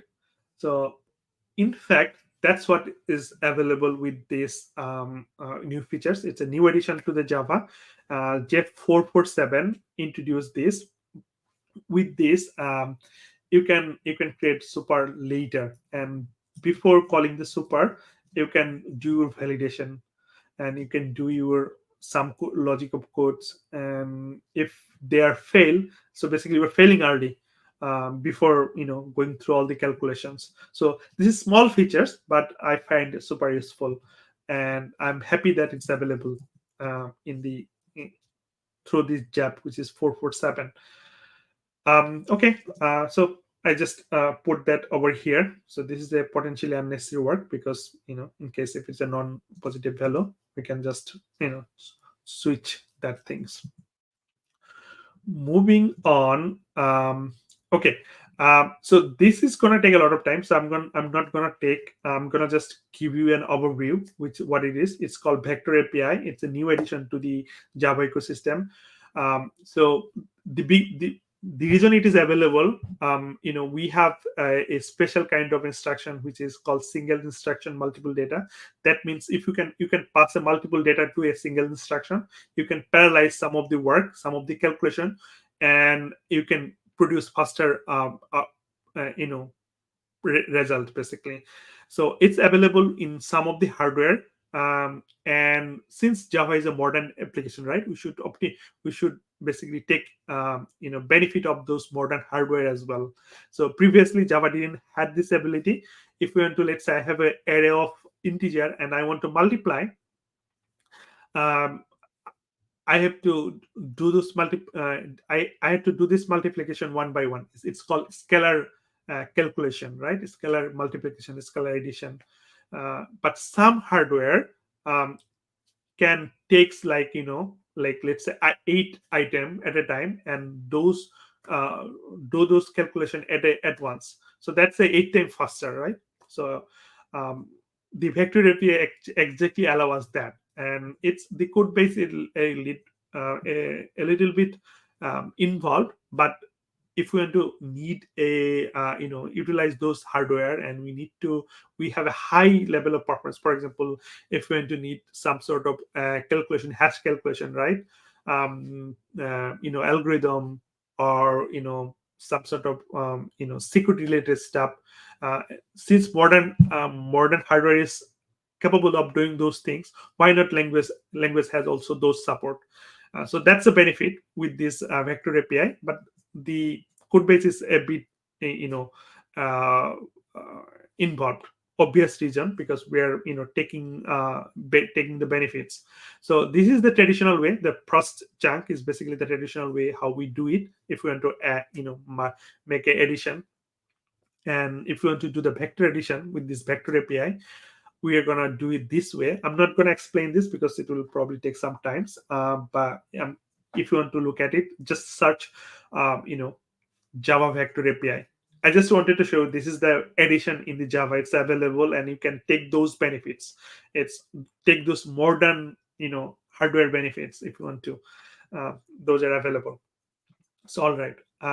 There is another API is available, which is called foreign function and memory API. That means the idea is, if you want to take some advantage of some native programming language, for example, some library that is written with C, C++, if you want to take advantage of those libraries, you can do it through this foreign function and memory API. Okay, so here's the backstreet. Python is very popular for data science related work, right? The reason it is popular, not because Python is a really fantastic language. Obviously it is, but I mean not that fantastic, right? It's way slower than many other programming languages. But the reason why Python is very popular because there's a fantastic set of libraries which is written in C, C++, and Python can pretty much use them pretty easily, and that's the benefit Python takes. That's why Python is very popular, especially in the computing, data science, and machine learning, artificial intelligence, in those fields. So with this foreign function memory API, Java is on the same level. Basically, we are now fighting with the shoulder and shoulder. So basically, the idea is we can take those advantages with Java as well. So the idea is, we had this feature. I mean, we had something called JNI, Java Native Interface, right? But this was one of the horrible feature, and it was error prone. Back, we had to do a multiple step. For example, if we want to do a quick sort with JNI, we have to do a few steps. For example, I have written a documentation over here. As you can see, you have to write a this is the code that I want to take benefits of, right? So quick sort. I want to use the native quick sort that's written in C. So I have to write a something like that, this, which is basically a header file, and then I have to compile it. Then I have to write in something like this. This is horrible, and then I have to create a library over here, and then I can call it. So that's a multiple step basically over here. So over here you can see I'm generating the header file, I'm compiling the native code, and then finally I'm running the program with JNI. So multiple steps, and if you change anything, you have to go through with all those processes, right? And it's obviously error prone, and in some cases it become buggy, it leaks, memory leaks here and there. So that's why everyone hated JNI. And that's where basically this foreign function and memory API available. It's a Java API, whole Java API, you don't have to think about this horrible JNI stuff. You can just use Java. For example, I have a quick sort method over here. I'm not going to explain it because I don't have those time available. I'm probably going to end this session within next 10 minutes. But just to give you an idea, so all of those things are basically Java methods. This quicksort is basically a native library that's available on this machine. You can just access it. For example, over here I created the linker. I mean, multiple places, multiple classes over here. You just have to know that.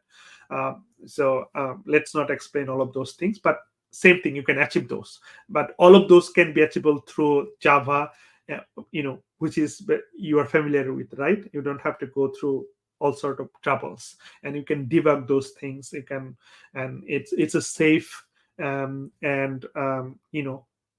there's lots of capability added on top of it. So these are basically super useful. So we had JNI, we had buffer API, byte buffer, but it has limitations, right? And the scandalous unsafe, all of this, right? Unsafe is unsafe, but people kept on using it, and then it became a scandalous things. So all of these things you can forget, and you can start using this new API, which is basically foreign function and memory API. If you just want to interested, look at those classes. It's pretty useful, and the documentation is super handy. If you take a read, I also written a couple of articles on this, so if you are interested, just search on my name. You'll definitely find those. And yeah, so I'm gonna skip those things. And I think my previous presenter already explained virtual threads. So it's a super useful new addition to the Java, and I'm super excited. I'm trying to use it, virtual threads, wherever it's possible. Obviously, it has certain caveat. Time doesn't permit, so I'm going to skip it. Virtual thread, and there is structure concurrency. I think my previous presenter already explained structure concurrency. It's in the third preview. Which means it's ready. We're just waiting to make it available. Hopefully, it will be available with any of the LTS version. I'm just looking forward to it, and I'm super hopeful. So I'm gonna skip that as well, and yeah, I'm gonna skip this as well. All of those things. So that's all. So from this presentation, what I wanted to give you an idea, I mean, I definitely skipped a lot of features that's already available. For example, Steam API, right? Lambda expressions, text blocks, all of those features are super useful and super, handy, optionals, and many of those features. And those are basically making way to make our Java more expressive, more useful, less verbose, and super useful. So that's all I have. And finally, if you want to reach out to me, these are the places you can reach out to me. I mean, I have a newsletter in LinkedIn. I have Twitter over here, which you can follow. I'm super active on Twitter and also LinkedIn, basically. If you want to reach out to me for anything, any Java-related feature, Java-related questions, concurrency-related questions, you can reach out to me through Twitter and LinkedIn. And I have definitely my website, which is bazlur.ca. And I'm currently writing a book on concurrency. Basically, I'm trying to cover all these elements of modern concurrency, available features, for example, virtual thread, structure concurrency, scope values, right? What's the correlation between reactive stuff, and do you want to, forget the reactive stuff and start using virtual threads, all those things, and what are the caveats we have to keep in mind. So based on all of this, I'm currently writing a book, and in fact 3 chapters is already available in O'Reilly. So if you have a subscription to O'Reilly, you can just search. Let me show you quickly so that you can take a look. Just give me a second. Called Modern Concurrency. I don't know when I'm gonna, complete this book, but I'm super hopeful. So let me show you. This is the book. This is the early preview. it is the early release version. Only 3 chapters is available now, but I'm constantly writing, so hopefully it will be soon and by next year, inshallah. So yeah, if you want to read that, go ahead. Go if you have subscription, of course. To really, you can read that book and give me early feedbacks. Yeah, that's all I had to offer. If you have any questions, feel free to ask me. Thank you very much for your patience and lending your ear.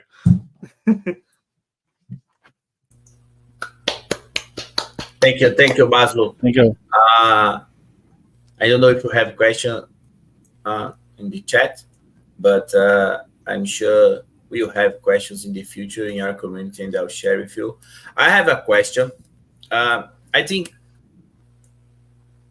and my question is, your opinion, how much do we need, like, use Kotlin today if we have all these new features in Java? I heard this joke, like, well, maybe Java is behind 3 jabs from Kotlin or something like that. So yeah, some people say what's your opinion? What's your opinion about that? I agree with that. I probably, I mean, I'm not switching personally, so I share the sympathy. I mean, I agree with that to some degree. You know, some people say Java is like 3 jabs behind the Kotlin and 10 jabs behind the Scala. So yeah, it's getting super, interesting language. And if you are still using Java, I don't think you have to switch to any other programming language, because tons of new features are coming every 6 months, and you can pretty much use them right away. Yeah, and because of that, I think this is something that maybe Java applications are not used, right? Because we always wait for the new stable JDK, right? So and now we have features that 6 months.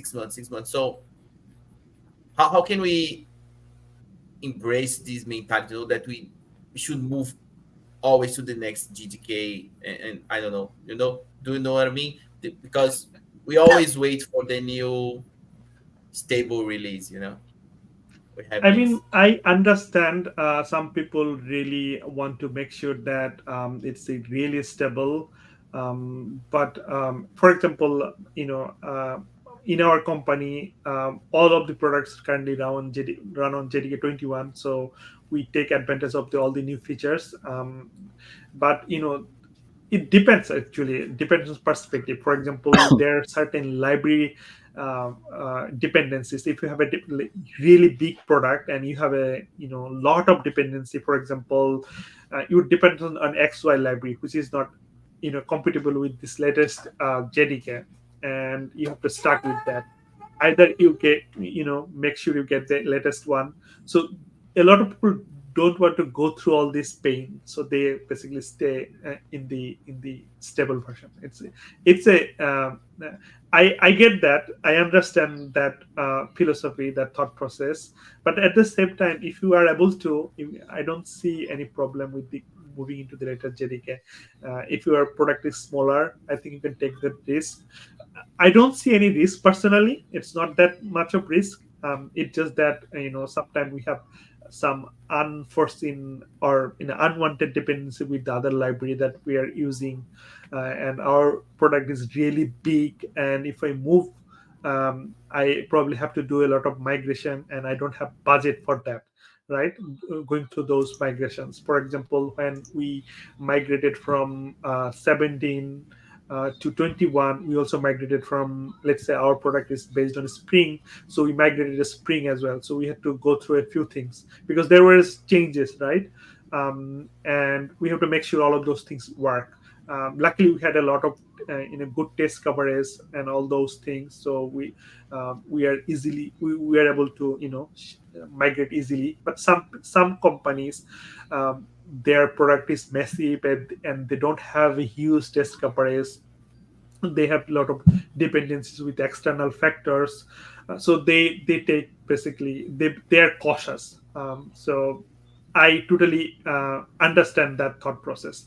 But at the same time, if you want to, if your product is small, you don't have those dependency. you can go ahead and move your and try out. I mean, if it doesn't work, you can always move back, right? True. It's true. Thanks. Want to say something, Luis? Yeah, congratulations for your presentation, Bazlur. Thank you very much for sharing your time with the community in this meeting before TDC, the Developers Conference. Thank you. Thank you so much. You're welcome. You're welcome. Take care. Bye-bye. Bye-bye. Thank you. Tchau, tchau.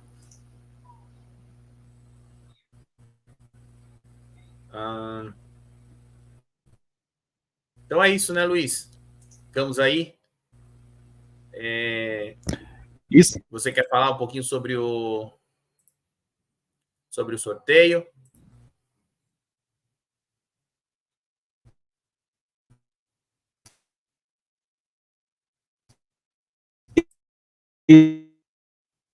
Isso aí.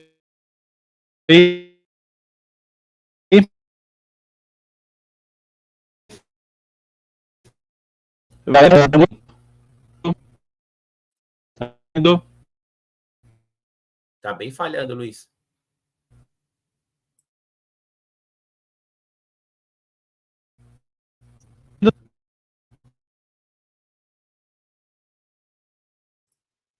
Bem, pessoal, acho que o Luiz teve um probleminha aí, ele estava com um problema de queda de energia hoje aí, né? Ao vivo é assim, né? Ele ia fazer o sorteio. Então, o que a gente vai fazer é o seguinte, a gente vai deixar o link aí até amanhã. Então, o pessoal aí que também estiver assistindo depois aí no streaming vai ter a chance de fazer o cadastro, beleza? Agradecer todo mundo que ficou aí até o fim. Por causa disso, então, o TDC tinha dado, e aí, no caso, a gente também vai dar mais uma, tá? Para a galera que se inscreveu aí na pesquisa premiada.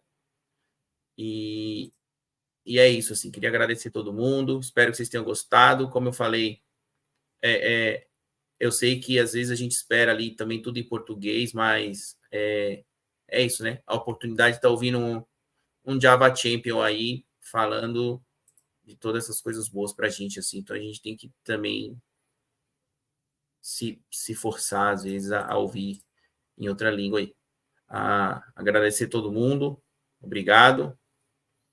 E pode deixar que a gente vai entrar em contato com os vencedores, a gente vai também divulgar ali na comunidade. Se você não faz parte da comunidade do Quarkus Club, entra lá, provavelmente o Luiz vai colocar o link aqui nos comentários, tá bom?